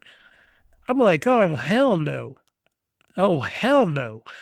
And I know it's a microtransaction type of game. I know they want you to just keep buying stuff and paying them money. I know it's that type of a game, even though I think they do sell it like separately, that people can pay money for the game. I would think. I don't know. I'd have to take a look and see how much, outrageously how much this game would be if you didn't get it on Game Pass or something. But I'm like, I played it. I do enjoy it. I think the racing and stuff is really fun in it. I think it's a very sad, sick excuse to microtransaction the hell out of it in a very egregious ways. And I highly don't recommend this game. I just played because I like to do the burnout stuff and the crashing of things and stuff, and it's really fun and cool. And I'm like, oh, I wish there was a new burnout game like this and did this stuff, because we can use one really badly. I think I could do that in Forza Horizon. I forgot if I can do that in that game or not, but I don't know. I'm going to delete it. I'm going to take it off my Xbox Series X, because that's what I've been planning on. I'm going to take it off that console eventually, probably sooner than later, maybe this week, because I'm not just going to keep playing this game and not be able to advance when I should be advancing. I'm earning points. I'm earning all this extra stuff, but I'm just not earning enough to get this. And then they're like, oh, buy the season pass, buy this, buy that. I'm like, fuck you guys. Fuck you guys.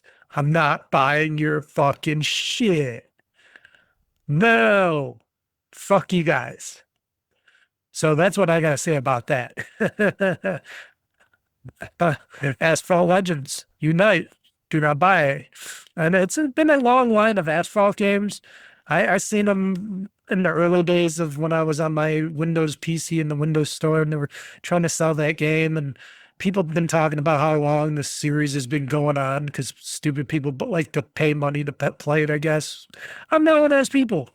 If I can't advance in this game and I'm getting out of Game Pass and stuff, and they're paying you money for this to be on Game Pass, I'm guessing Microsoft's paying them some sort of money to be on Game Pass.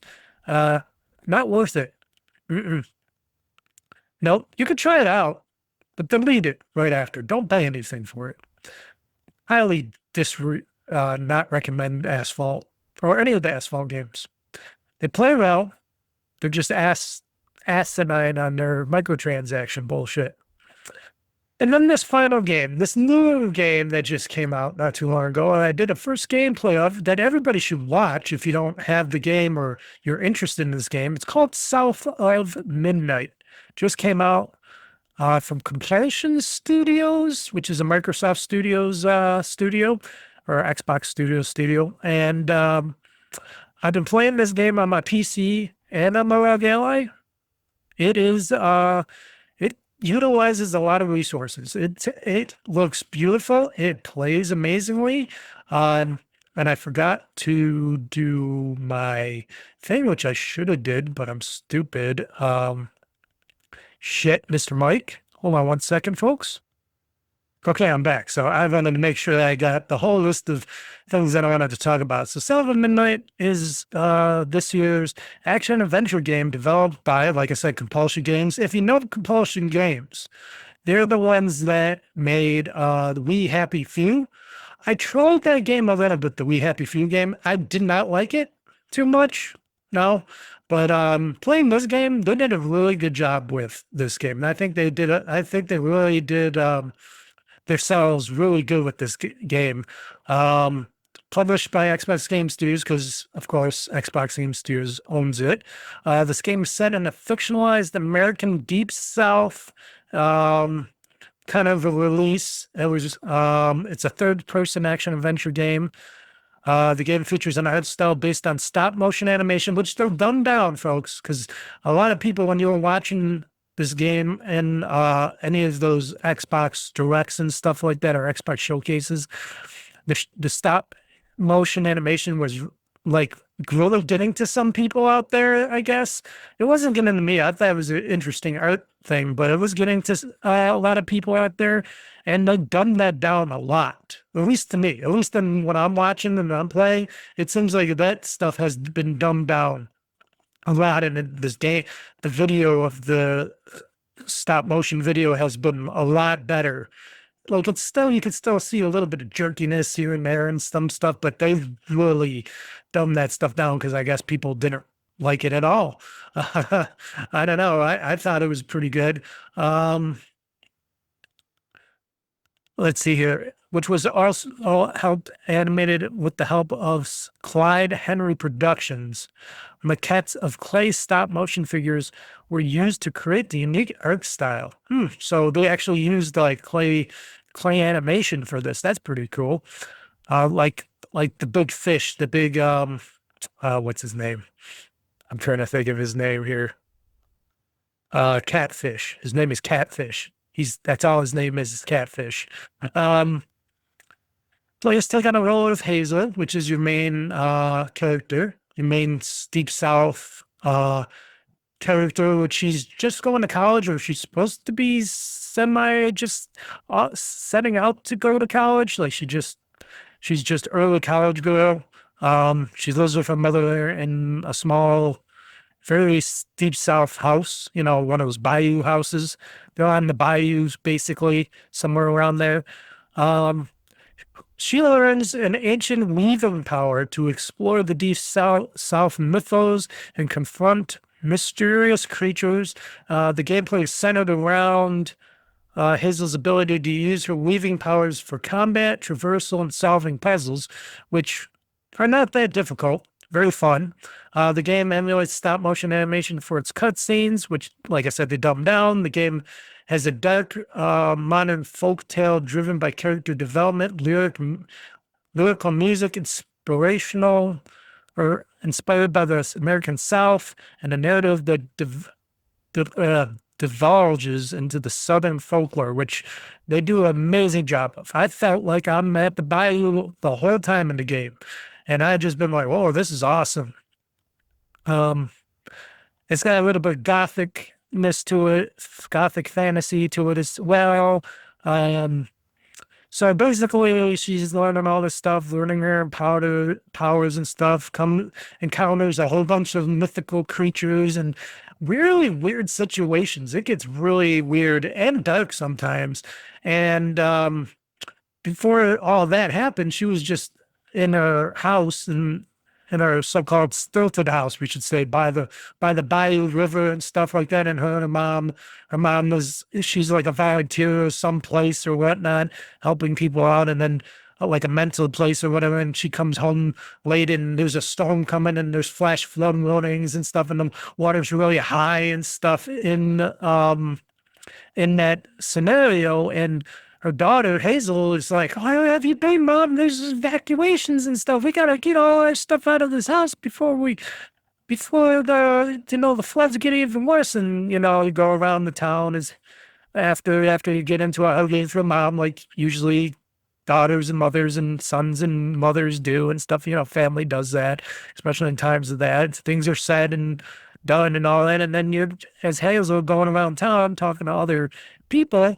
And then when you come back to the house to finish up, your house on its brick stilts gets washed away in the river flood. Like the river takes over the house, and your mom's still inside, and she's like going, and you're trying to run and stop, do so. I don't know, try to save her from I don't know why her mom just couldn't get out of the house herself, like go on the roof and jump out. It looked like it would be pretty hard to do so because you're just getting washed away. So I don't know what Hazel was thinking if she was going to be able to do on top of helping her mom, but her mom was getting flash flooded away. You're trying to run and save her, but it gets too difficult and you can't do it. And then you're like all torn up and it's like, I don't know, I gotta continue to find my mama. And then you're going around, and then you meet up with this your first creature, one of the other main protagonists, or not protagonists, one of the main characters, Catfish, which is that's his name, I guess. And Catfish, he's a big catfish, this super big, layer of the catfish, because everything is, like I said, folklore. This is like a fairy tales. This is like a grim fairy tales of the Deep South, people. That's how you should know this. You know, like the Wolf Among Us, put that in the Deep South and make it a fire of those Deep South creatures and bayou creatures and stuff. And then there you go. You got yourself this game. You got yourself this wacky South of Midnight adventure. So you meet up with Catfish. He's being held hanging from a tree by the tree itself. And then you learn that this tree is actually inhabited or embodied and grew up to be this human tree. This tree is a living tree, human tree, from this person. This like once was a brother of another brother, where the other brother was like getting sick of this brother because this brother was like annoying him or something or whatnot, or trying to help and fucking up stuff and getting in his way. And then the other brother, even though he loved him so much, he got annoyed from him. So he like took him to this tree, which was like not split up, but there was a hole in the tree. He put his brother and told him to hide in this tree. And he says, "We're going to play a game." And he was tricking his brother. And then he blows up the tree. And then he leaves his brother to waste away basically in this tree, never to return, because he just left him in this tree. And I guess his brother became a part of this tree, and he ultimately became the tree. And you just see, like, he's not like really moving, going and talking and stuff. Like, he had no moving, talking tree like you see in the Lord of the Rings. He's just this embodiment of this once was brother as a tree. And he's like, somehow he got Catfish, and he's holding on to Catfish, and you got to save Catfish. So you're doing all this stuff, learning these bad memories and stuff. This is where they have like a Ghostbuster kind of thing going on. This is how I feel about it. So they got like a couple elements of this game, and I'm trying not to get too all over the place with this game, South of Midnight, but they got this element where it makes me feel, if you ever played the game, either what's it called? Evil West. That's what it's called. Evil West. You heard of Evil West? You ever play it? This is what the concept is. It's like an Evil West kind of concept. This is what really got me. And it's like, oh, this is a better Evil West, because you're battling like these weird Evil Westish type creatures where you gotta beat them up, battle them, and then you take the like life force, the like evil whatever life force, and you just at the end you just suck it up into this glass bottle, which you eventually get in the beginning of the game, and it takes all the bad memories and stuff, shoves it into the bottle, and you gotta fill up the bottle with all the bad memories and stuff. And eventually you do that a couple times, Evil West style, which, like I said, it plays a lot better. The fighting seems kind of repetitive, but it gets a lot better. It's a lot better than whatever Evil West was doing. I kind of fell off Evil West because of their fighting got a little too bad. This doesn't. So once you go and you do find all those areas, because you can get, I got the tracker on, so the smoke points me in the right direction. I know a lot of people don't care for that. I do. I like being helped through the story. I even got this on easy mode because I just want to play the game and enjoy the story. You can put it on harder difficulties, but I heard the harder difficulties weren't that much harder. I don't know what's more hard about them, but maybe because you can't just get help and tracking stuff easier or something. I don't know. But ultimately, when you're going through, you're learning the story about these two brothers and what the one brother did to the other brother.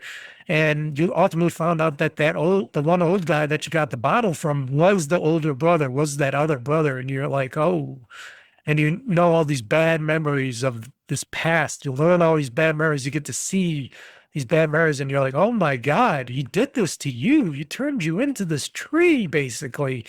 And basically you do this whole thing, and then there's a sequence where this, like, the darkness comes to try to chase you, and then you got to do this whole platforming thing, and you got to run and glide and climb and run, and then you got to get to those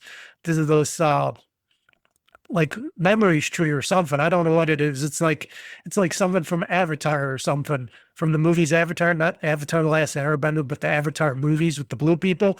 And you go to this like Avatar tree at the very end. You open up the bottle and you release all the bad memories into this tree. And I guess it takes all the memories, whatever, heals everything, whatever it does. I don't know what it does with the bad memories. So you do that, and basically you like maybe help free the spirit or calm the bad memories of the tree man and the other people. I don't know exactly what it's doing. I think it's just cleansing the badness, like you'd understand, and it cleanses their dark thoughts and stuff. And so it helps you. And then you get back to the tree, or at least for this first part of it, I got back to the tree character, and I'm moving the tree character around and stuff, using my powers and climbing up. I'm basically climbing up this tree guy, and I'm like, hey, at the end, I'm like, could you let this guy go? Could you let Catfish free? And it just opens up his wooden like hand, and Catfish drops into the bayou water, and he complains a little bit because it's like, oh, this stuff stinks and it's too low and blah blah blah blah blah and stuff like that. And that's when you meet your main I guess friend, Catfish, the big fish that you ride on to get to other areas of the place. And it's really good. It's semi-open world. It's not really open world at all. It's a linear open world. It's you go long distances, but it's just not super open world. It's just linear open world, as I like to consider it. But it's really fun, and you get to go to unique areas. It's really beautiful in a lot of areas. It's really disgusting in other. You get to see how it looks like in a bayou kind of situation where everything's run down or overgrowth everywhere, and it's really unique in how Hazel looks and talks and stuff. It's really unique how she is as a main protagonist character, and the adventures you go on and the battles you do and stuff. It's really a fun game, and the music's pretty fun too. I've just been having a ball with it. I just recorded last night, really late, by the way, because I'm doing this podcast later in the day because I was just up really late last night, and I was playing this game, and I was doing a let's play of this game, and I'm like, oh, this is really fun, and I couldn't stop playing it, but I had to because I had to get to sleep sometime, and I'm like, boy, this game is just really fun. And I'm on chapter, I think, 7 right now, and there's 14 chapters, so I only got 7 chapters to go, and I'm like, oh, I cannot wait to keep playing this game because I'm wondering where I'm going to go next. I defeated a lot of big baddies already and did some stuff, and there's a lot of stuff there's in the gameplay when you're doing a lot of the jump and you're running, because you're doing a lot of platforming and stuff, and you're finding these, like, I don't know what they are, like good karma sparkle thingies, which you use to upgrade yourself. There's like a little small upgrade tree. It's not that big at all. It's just like little upgrade path that you can do to upgrade your character and her abilities and such. And you collect all this stuff, these like sparkly things that helps you eventually upgrade your character and her abilities. And it's just really interesting how they did it. They made it not too, they didn't put so much crap in there that makes you want to do it. They made a nice, good adventure. And I think this game is like $30 if you want to buy it, and you're not going to get a Game Pass or anything. I got a Game Pass, so I'm just playing it from Game Pass. But if you want to buy it, I think it's like $30. It's at a really good price point. They got it as a really good, decent price point for this game as well. But the adventures you go, and like I said, the whole platforming is pretty fun too. They did a really good job. At times, sometimes you get like a little you get into those little stuck points where it's like, oh, I can't jump over this. I keep falling into the ladder. And when you fall into the ladder, you basically lose your life. Basically, you got to restart over and stuff, because I guess you can't jump into water in the bayou here. I don't know. It's poisonous or something. I don't know. I forgot if it said why I can't jump into the water, or why I can't fall into the water and just come back. But apparently Hazel can't swim or something. I don't know. But she doesn't have the ability to swim.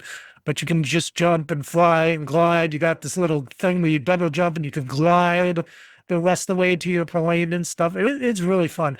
And like I said, sometimes the controls can get a little icky. Sometimes it works. Sometimes the controls don't work. Like I'm facing like the major bosses. Like I was facing the giant alligator crocodile character, and it's telling me to do a double jump and glide to the left side to avoid his big chomping mouth and tail and stuff. And I'm trying to do it, and the controls aren't really quickly recognizing that, and I'm trying to do it, and he's still hitting me, and I'm trying to jump out of the way when he throws boulders and stuff at me. And sometimes it seems like it doesn't really make a difference on what you do, but it is really interesting. And like I said, I never lost my life once at trying to defeat an enemy. It's only when I'm trying to do the quick platforming to get to the good tree, or if I'm trying to do certain things and I fall into the water. That's how I die, and it doesn't affect you in any way, at least in my part of the game, because I'm doing the story part of the game. But it is really unique, and it's really fun, and it doesn't really get me aggravated or anything too much at all for stuff like that, because sometimes I'm like, oh my god, I'm still trying to run and get away from this darkness thing that's coming to attack me, this whatever bayou devil or whatever trying to come and attack me. I'm trying to run. I'm like, oh my god, my fingers are getting tired here, because I'm just going and going. I'm like, where does this end? And I'm jumping 1 to 2, and my fingers are going, I don't know if you can hear it, cracking. They're cracking, they're getting stiff. I'm like, oh shit, I'm standing under there. I'm like, whew. Sometimes I have to replay these certain parts of the levels over and over again when I'm doing it, but ultimately, this game is meeting these characters, talking to Catfish, and he's talking, he's like, oh, there, girl in the bayou. Let's go see where it is. Oh, I'm sorry about your mama, because she finally found the house, but her mama wasn't there, and then now there was this, what is it, not spider lady, but spindle lady or yarn lady or something that you're gonna go to, and then you got your grandma, what was her name? Shoot, I should have kept it at that. What's the grandma's name here? Bunny. Your grandma's name is Bunny. Bunny, let's just say you're a black girl, your mama's black, your daddy's white. His mama, Bunny, of course, his mama's white, and I think the family doesn't like her family, and not too much. Like Bunny kind of likes Hazel, but she's not really into her grandchild, too much. They'll never really talk too much until now in this game. And she's really doesn't like her mama and everything. She didn't accept her marriage and stuff because her dad fell in love with her mom. They had Hazel and all that stuff, and her dad died later or whatever before, and her mom and her grandmother, Bunny, never seen eye to eye, never cared about each other. And Bunny's got her own issues and stuff, and she's not the nicest of people, let's just say. And with all that, it's just like, okay. It's really serious. It gets really deep, dark, serious, a lot of family drama, and I just really had a great time with this game. I think this is a phenomenal game. I'm glad I tried it out on first Game Club Play, because I was like, oh, this looks interesting. Whenever I've seen it on those Xbox Direct showcases, I'm like, oh, I gotta take a look at this game and see what this game is all about. And I'm glad I did. I'm glad I played it, because it's things like this. It's games like this that just brings out the creativity, and it makes me try new stuff. And I'm like, this is a good game. And it seems like it's going to hopefully be short enough so I can just play it on the side and beat it. And it won't affect my other gaming, my backlog of games that I got to play. And, I'm playing the rest of Avowed. I'm also going to be playing, what's the other game I'm going to be playing?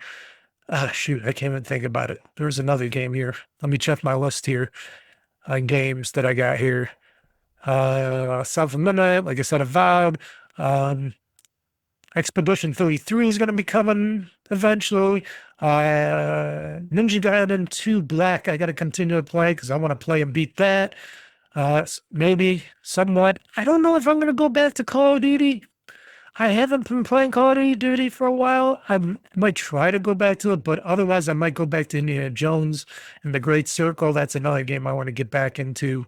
And then there's Doom the Dark Ages coming out and stuff like that. Just because there's still a lot of games coming out down the road, and I just don't want to miss those games. But like I said, I've been playing South of Midnight, both on my Xbox, or not my Xbox, my PC, which it does take a lot of resources.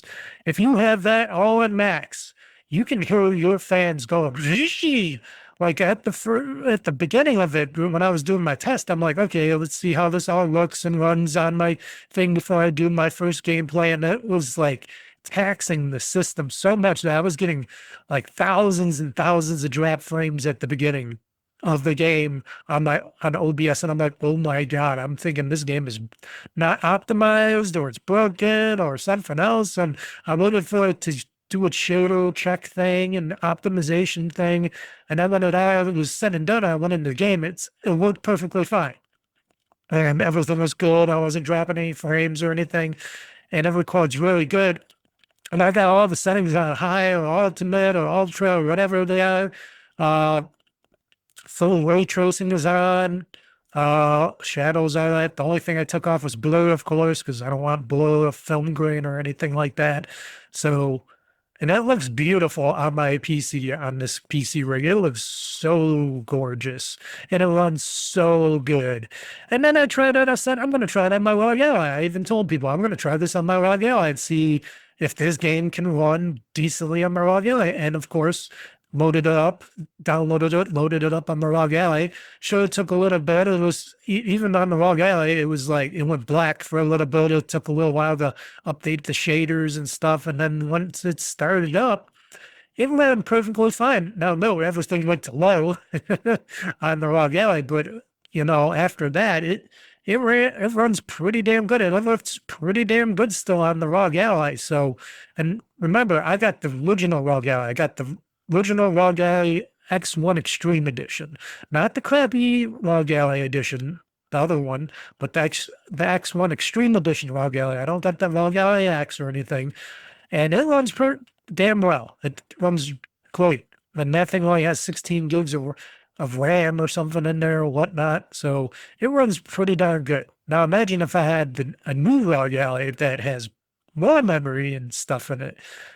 Wonder how, in a better chipset, I wonder how good that will run on that. But it'll be wait to see on that. But this game runs great on the handheld. At least the ROG Ally.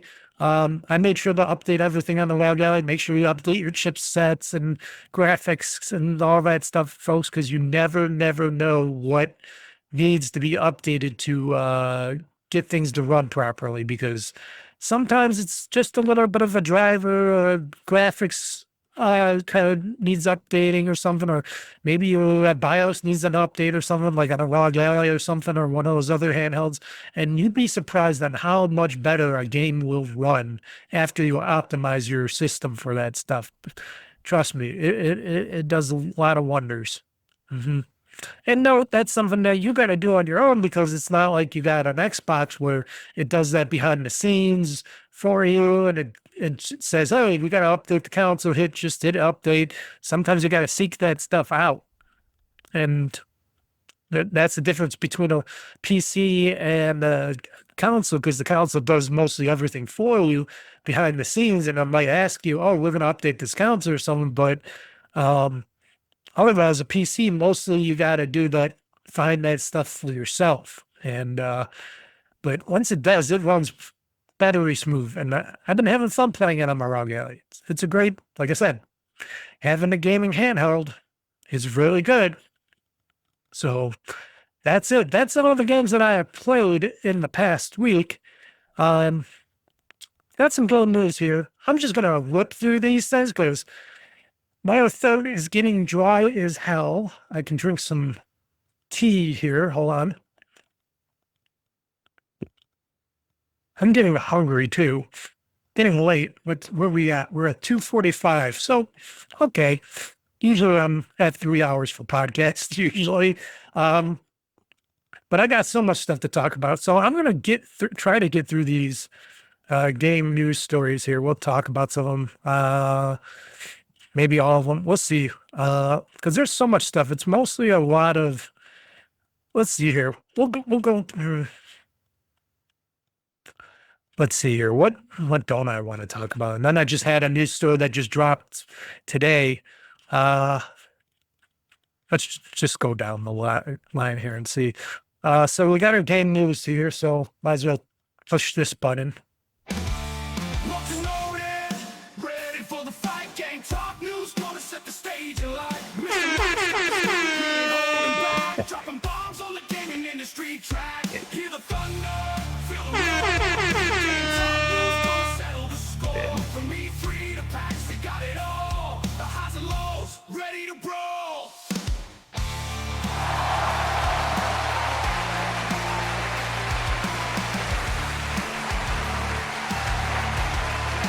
The game's news.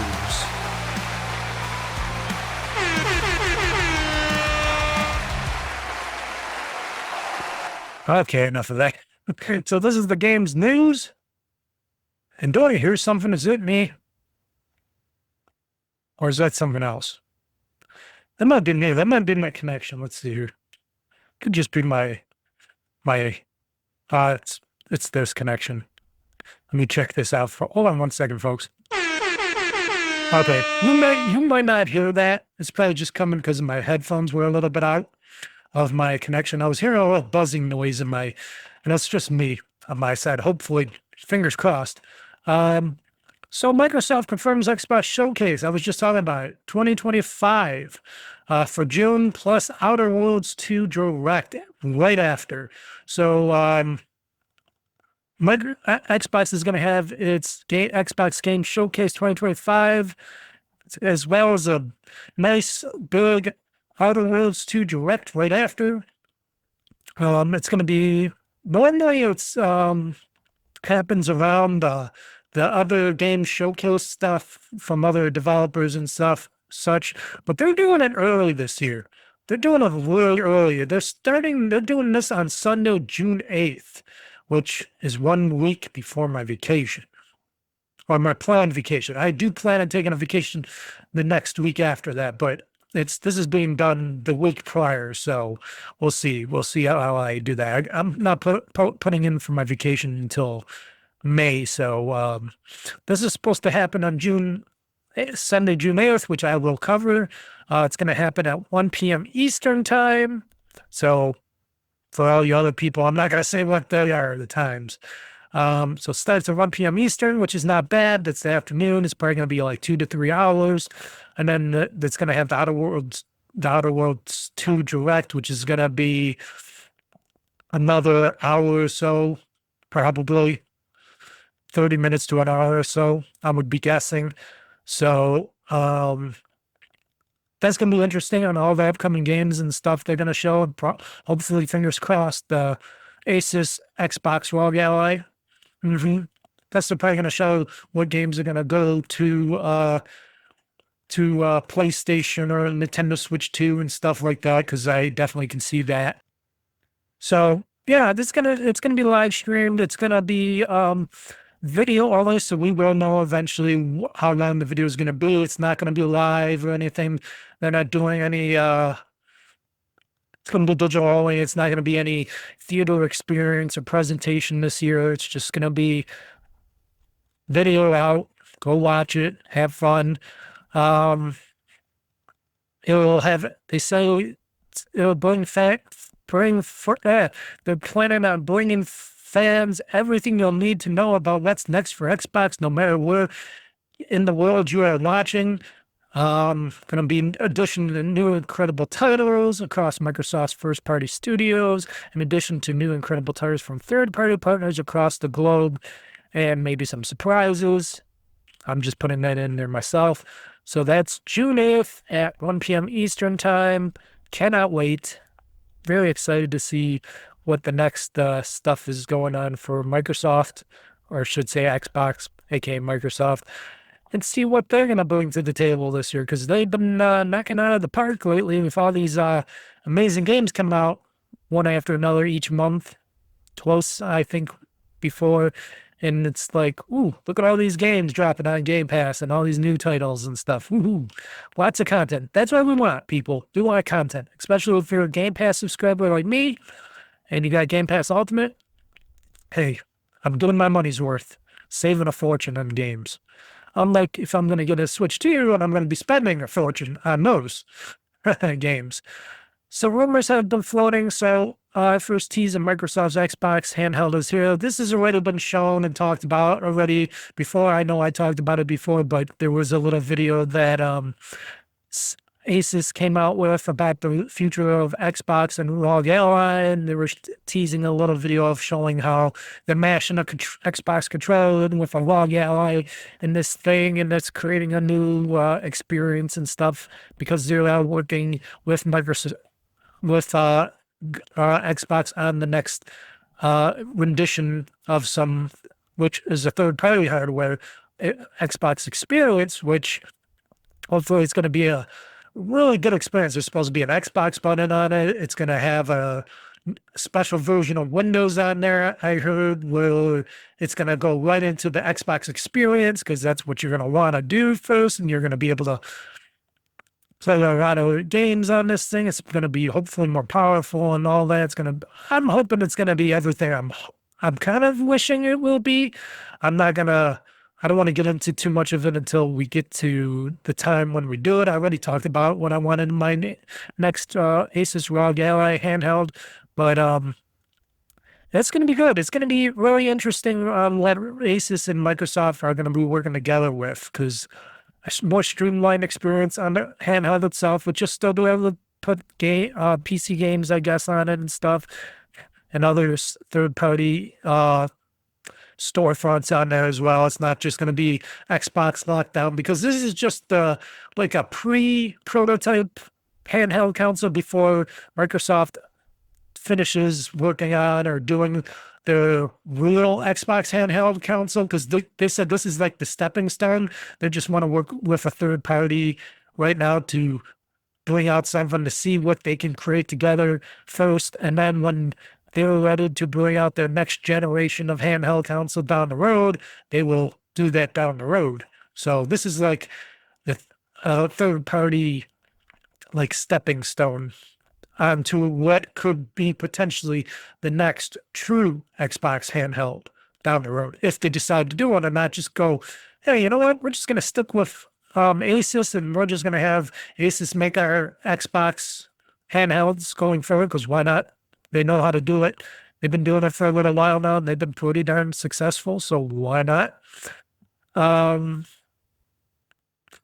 wondering if this, like everybody else, I'm wondering if this is going to play like Xbox games, like title games, not just Xbox PC games that you can get from the PC store and stuff.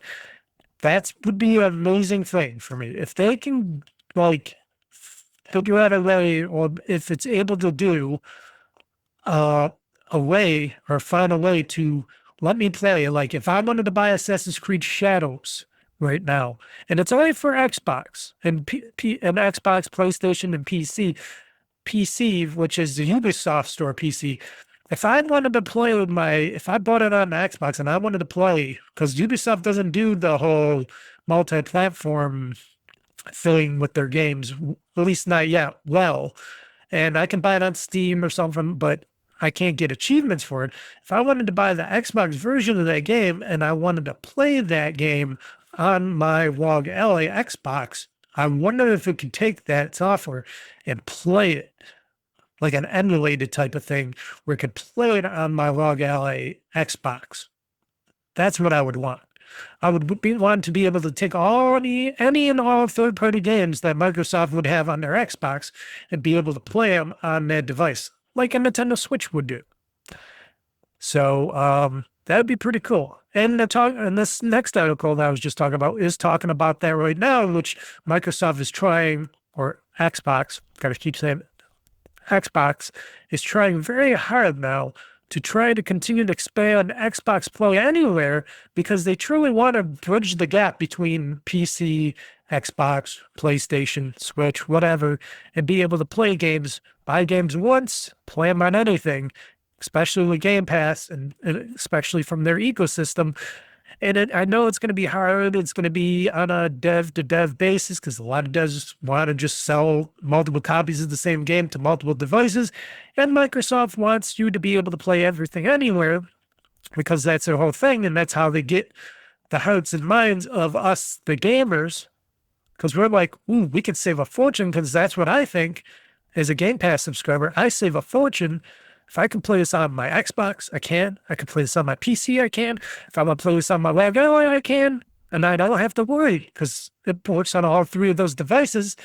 And if you got a game, like I said, like Assassin's Creed Shadows, which I do want to play, I can only get it for the Xbox.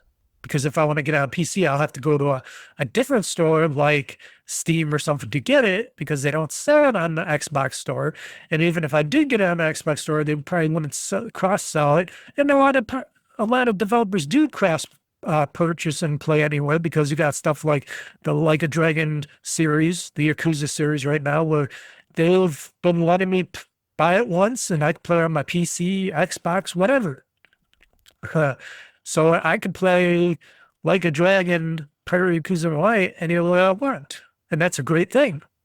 And I wish they would do that for more games. So basically, Xbox Play Anywhere will be able to grow the ecosystem. Xbox doubles down on cross-buy in a new interview.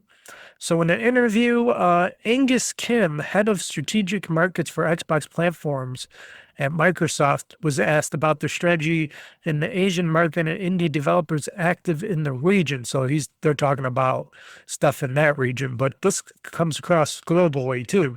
In addition to Game Pass and working closely with developers in the region, Agnes states, Xbox looks to expand the global markets through Xbox Play Anywhere. We believe that by continuing to expand Play Anywhere, we will be able to grow the ecosystem and reach more players. Yes, because more players will be like, ooh, buy the game once, can play it anywhere.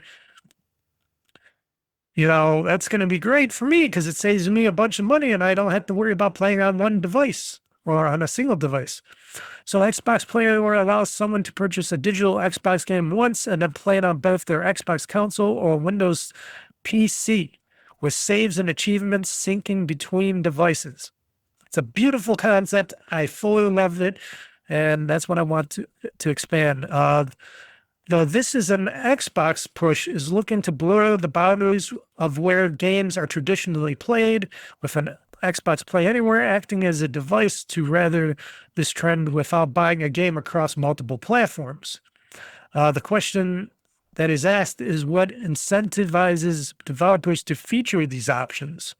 It would appear that part of most Game Pass deals, in addition to is the addition of Xbox Play Anywhere to the title, but what kind of incentive can Xbox put out there to get other developers on board?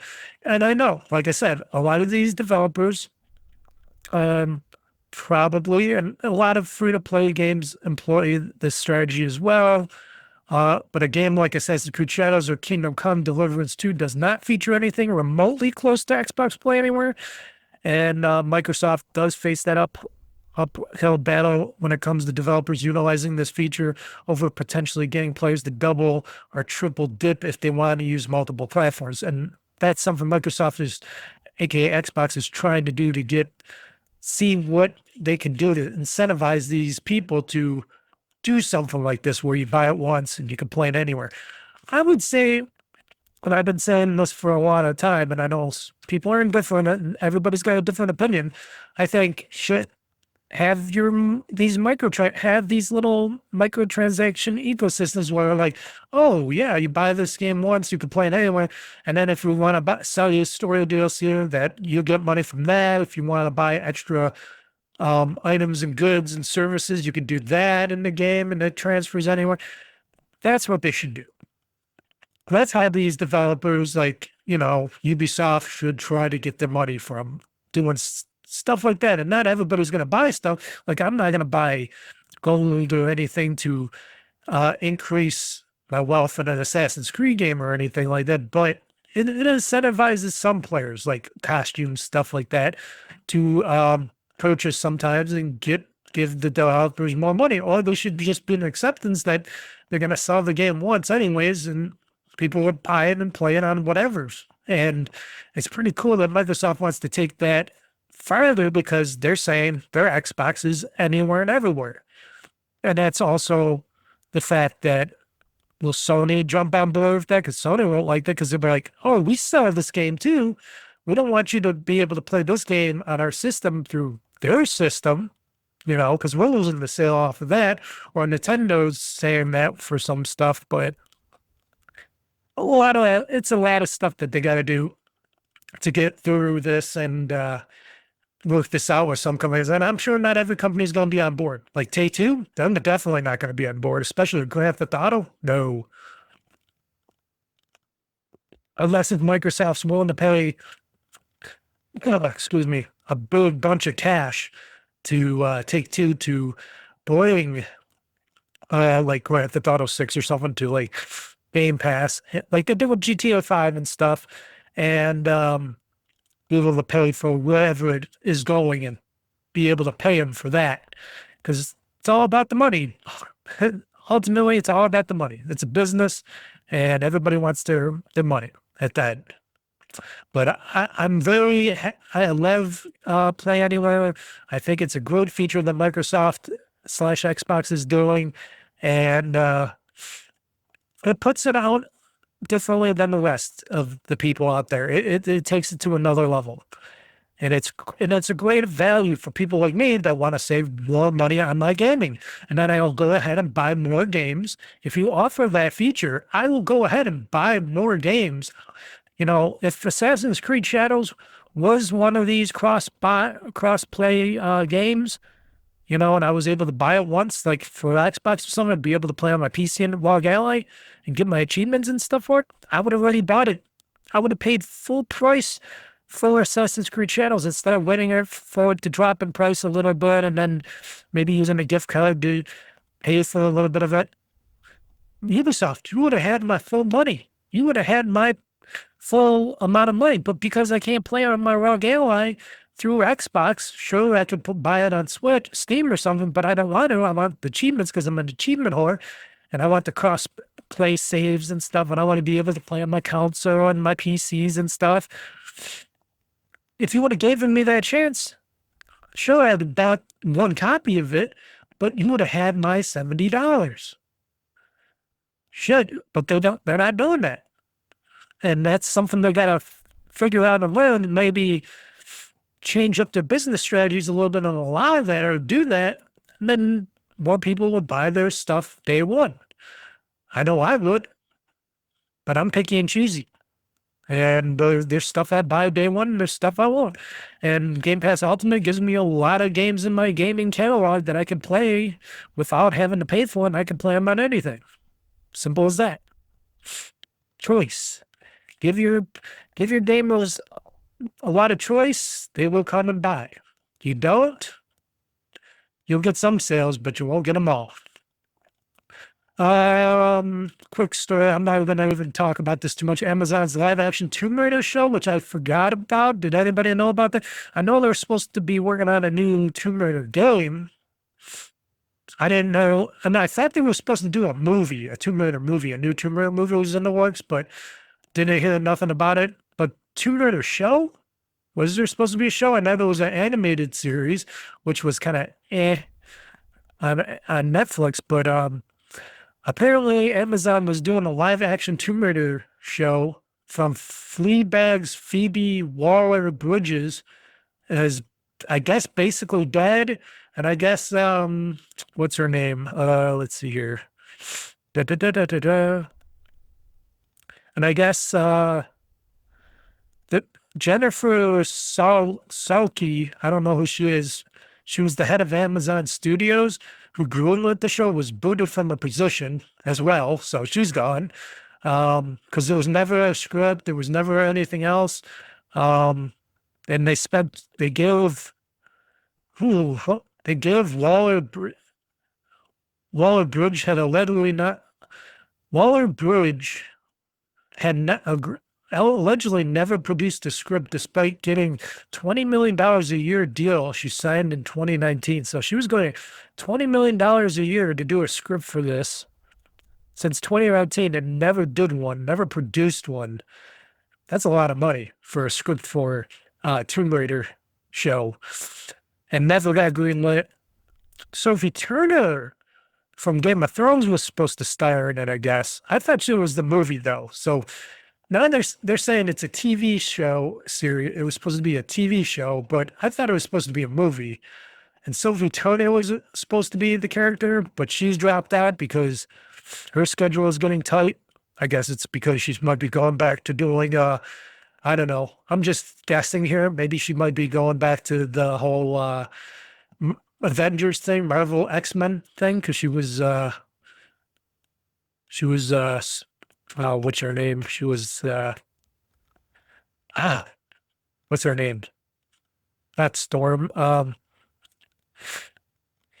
on. I can think of it. Jean Grey. Yeah, Jean Grey. So I'm not know if that's the case, but yeah. Okay. I didn't think she was gonna be a good Lara Croft anyways. I don't think Sophie Turner had that Lara Croft-esque type feel to her. But the lady before her, whatever her name was, I forget her, Lauren Vanderkamp, whatever, she married what's his name? She was a good Tomb Raider, but they just never, that Tomb Raider movie that they made after Angelina Jolie, it was kind of but she had very great potential, and I was kind of hoping she would have been reprising that role and going forward to becoming, being Lara Croft and Tomb Raider and stuff. She would have been great, but of course, Hollywood, being Hollywood, says, "Nah, we want somebody different, so we'll pick Sophie Turner." And I'm looking at him like,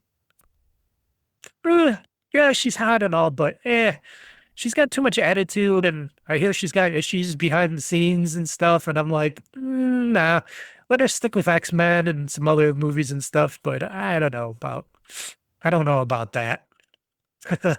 So I guess the Tomb Raider show that never was will never be. Oh no, we got still Fallout. We got the Boys. We got Lord of the Rings. They're supposed to have some James Bond stuff, maybe. I don't know who they would get to be James Bond.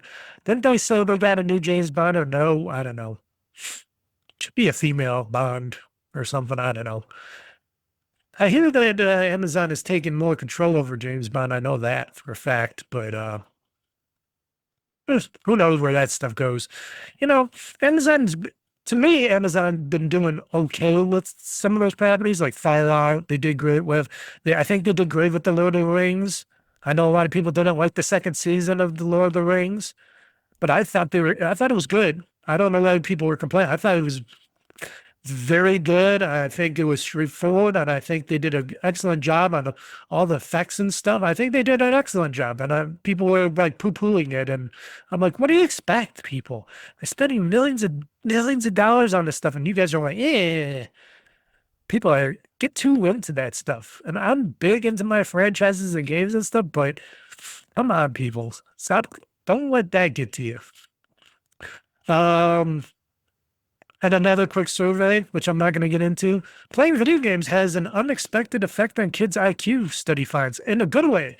Apparently, researchers have found out that after researching a bunch of kids and stuff and doing an ABCD study and having them spend 2.5 hours a day watching TV or online videos and 1 hour playing video games and a half an hour socializing over the internet, shown that their IQ went up 2.5 IQ points above the average and the average rise. So apparently playing video games and other such, that they said less on the socializing and watching TV, but more so on just playing the video games, have raised their kids' IQ points 2.5%. I'm betting that's because of creativity. I bet they're looking at the art hearing the vocals and, you know, what the stories and all that, I bet that's getting the kids to go, yeah, this is really, really good. You know, this is opening up their minds a little bit.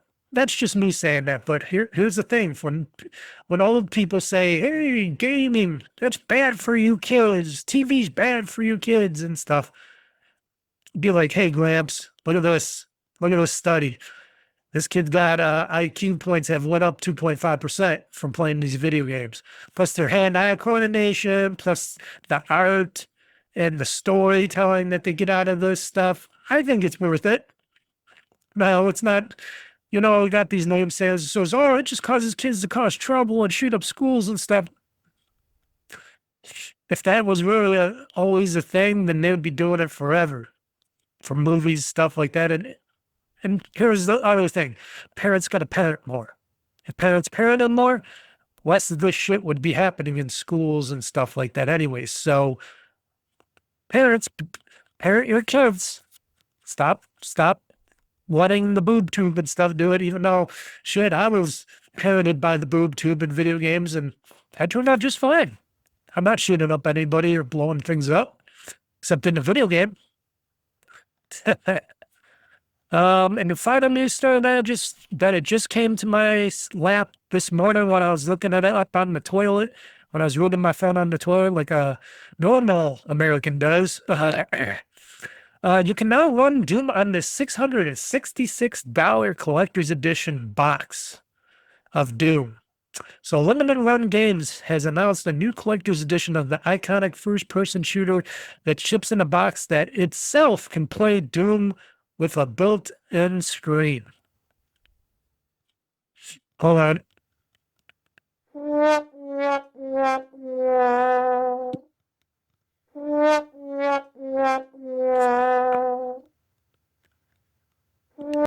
Hold on. There we go.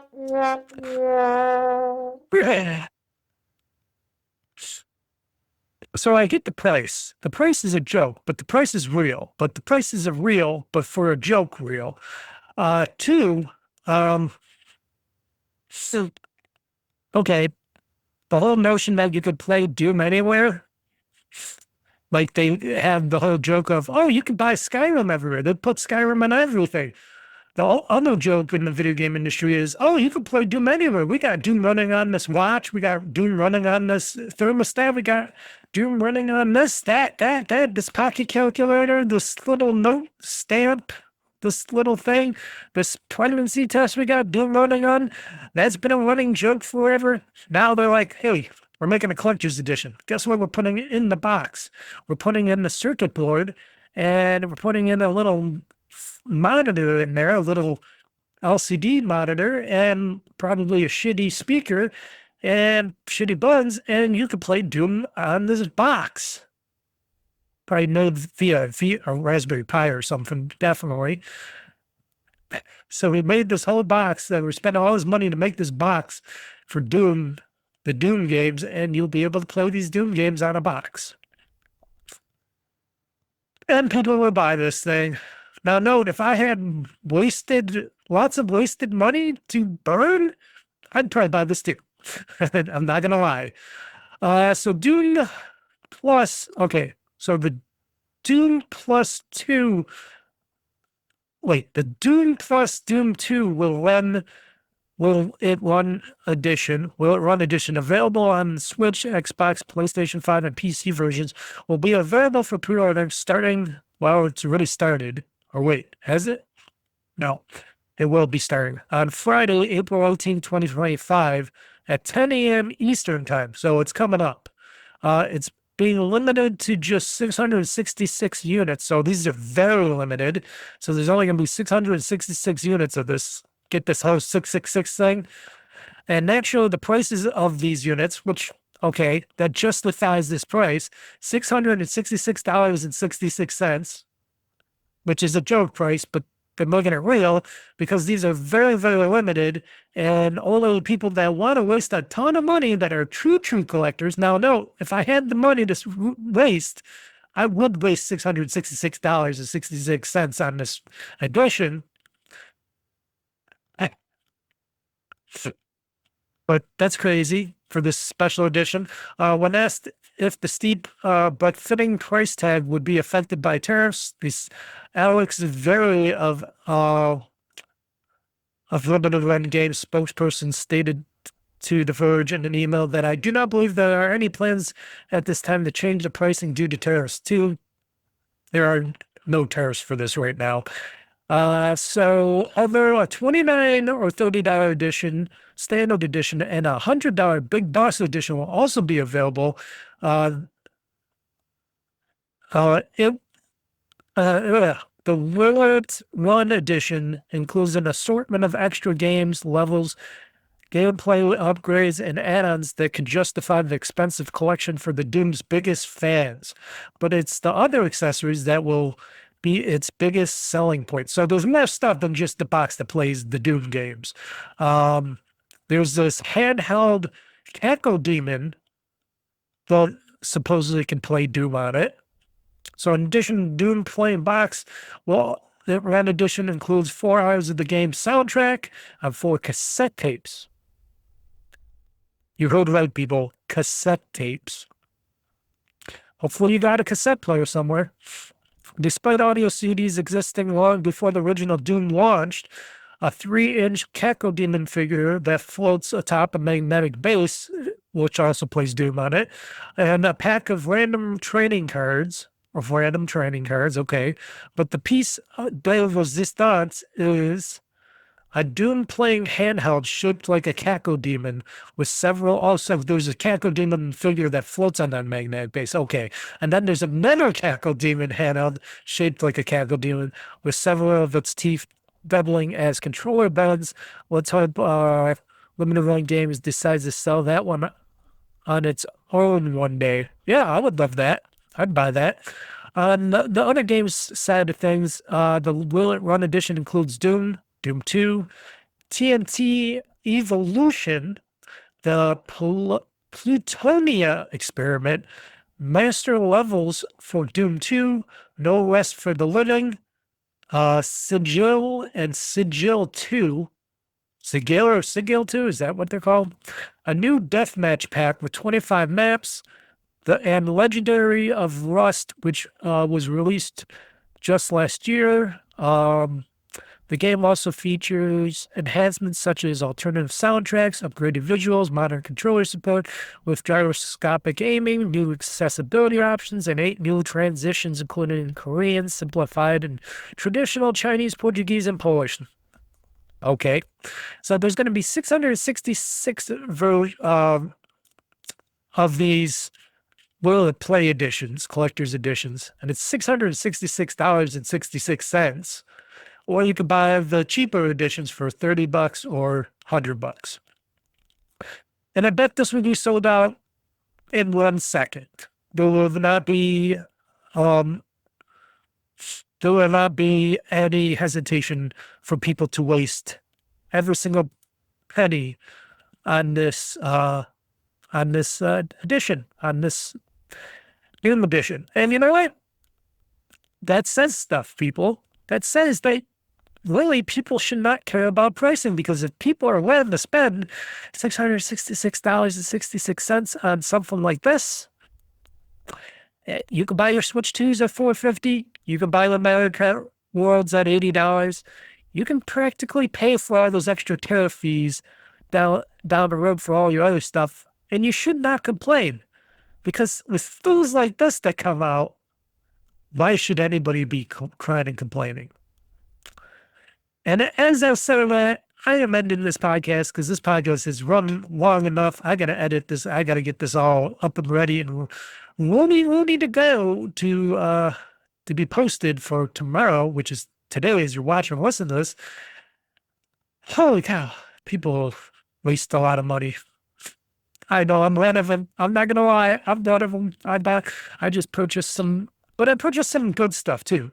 Like I just purchased this weight suit, weight vest for me for better exercising and stuff with. And I purchased some new gloves and stuff, but I'll buy games. I'll buy collector's editions. I like to purchase statues. And I even said to you guys, I admit it, if I had that money to burn, I would buy that collector's edition to do just to have it. Because there's only 666 of them, at least for now. I don't know if they'll ever rerun that or not. I would hope not. Because if there's only 666 of them, that could be worth a lot of money down the road. So technically, that's like an investment, because that investment could equal to like tens of thousands of dollars down the road, because there's only so many of these editions being made. So that can make some sense. What else? I don't think there's anything else. We'll find out, folks, in the future, if anything changes with the Switch 2 developments of when it's coming out. Well, it's just still June 5th, they said, when they're going to announce pre-orders, which I think it's going to be May. I think it's going to be the beginning of May. Nintendo will go, hey, you're going to pre-order these in the beginning of May now. We got more supply in the United States. They're going to be the same price. We're not lowering the price of any of these games, especially Mario Kart World Tour. We're not giving you that other game for a packing game because we're too greedy. So everything's going to stay the same, I think, and people are still going to cry and complain. But people will buy the system. I think it'll sell decent. I don't think it's going to sell super well. I think it'll sell decently, because of the times we're living in now and people complain about money and stuff. I don't really think that this is going to sell well, but that's just me. I'm look at those kind of things with these collector's editions I was just talking about. People will spend money on anything and everything. And like I said, I'm none of those kind of people, so I should not talk too much about it, but I am. So, but if you guys got any comments, questions for me, feel free to comment on my youtube.com/OldFreakyGamer-2023 channel. Definitely comment on my podcast, because that's where I have the comments open on.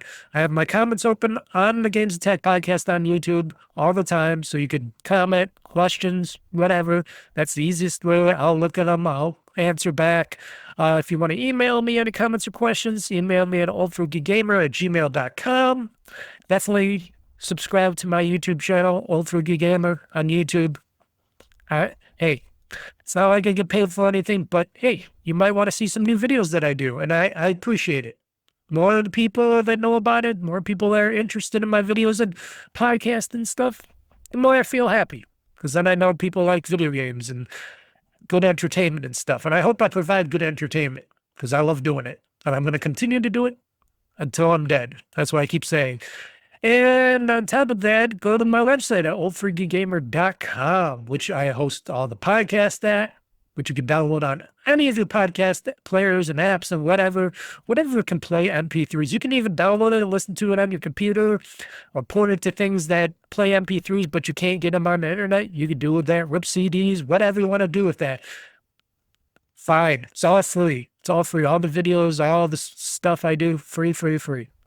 No cost, zero cost, zero. And as of that said, I'm Mr. Mike, folks. I will be back in a couple of weeks with more GamezAttack podcast goodness. And like I said, this upcoming Friday, I will be doing another stream of Avowed. So I'll keep playing Avowed until we finish that up. I got a Let's Play of South of Midnight this Wednesday. I decided why not do those my Let's Play for Wednesday, and we'll see what happens in the future. So until next time, folks, I am Mr. Mike. This has been the GamezAttack podcast, episode 56. I am Mr. Mike sign out saying game on, game hard, world conquest. I am pushing this gaming button, and this show is now game over. So everybody, till next time, peace out.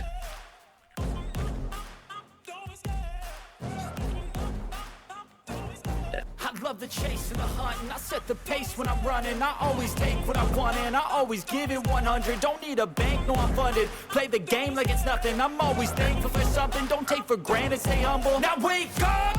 It's time to look at the enemy. Look in the mirror if he is no friend to me. It's not working out, maybe it's the chemistry. It's time to break up so I can make a better me. Better believe in your mind, cause it's everything. You can mold, shape, find almost anything. All it takes is some time and some some clarity to find your identity. It's mind over everything.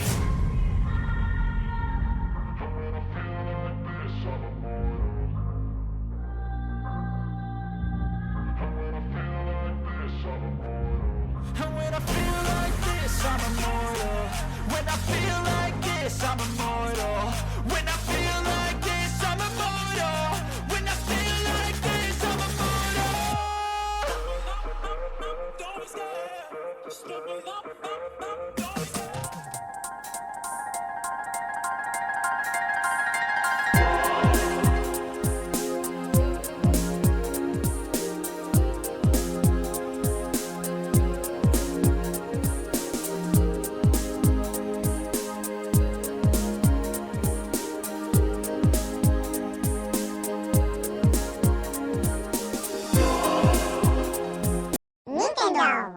ファミリーコンピュータ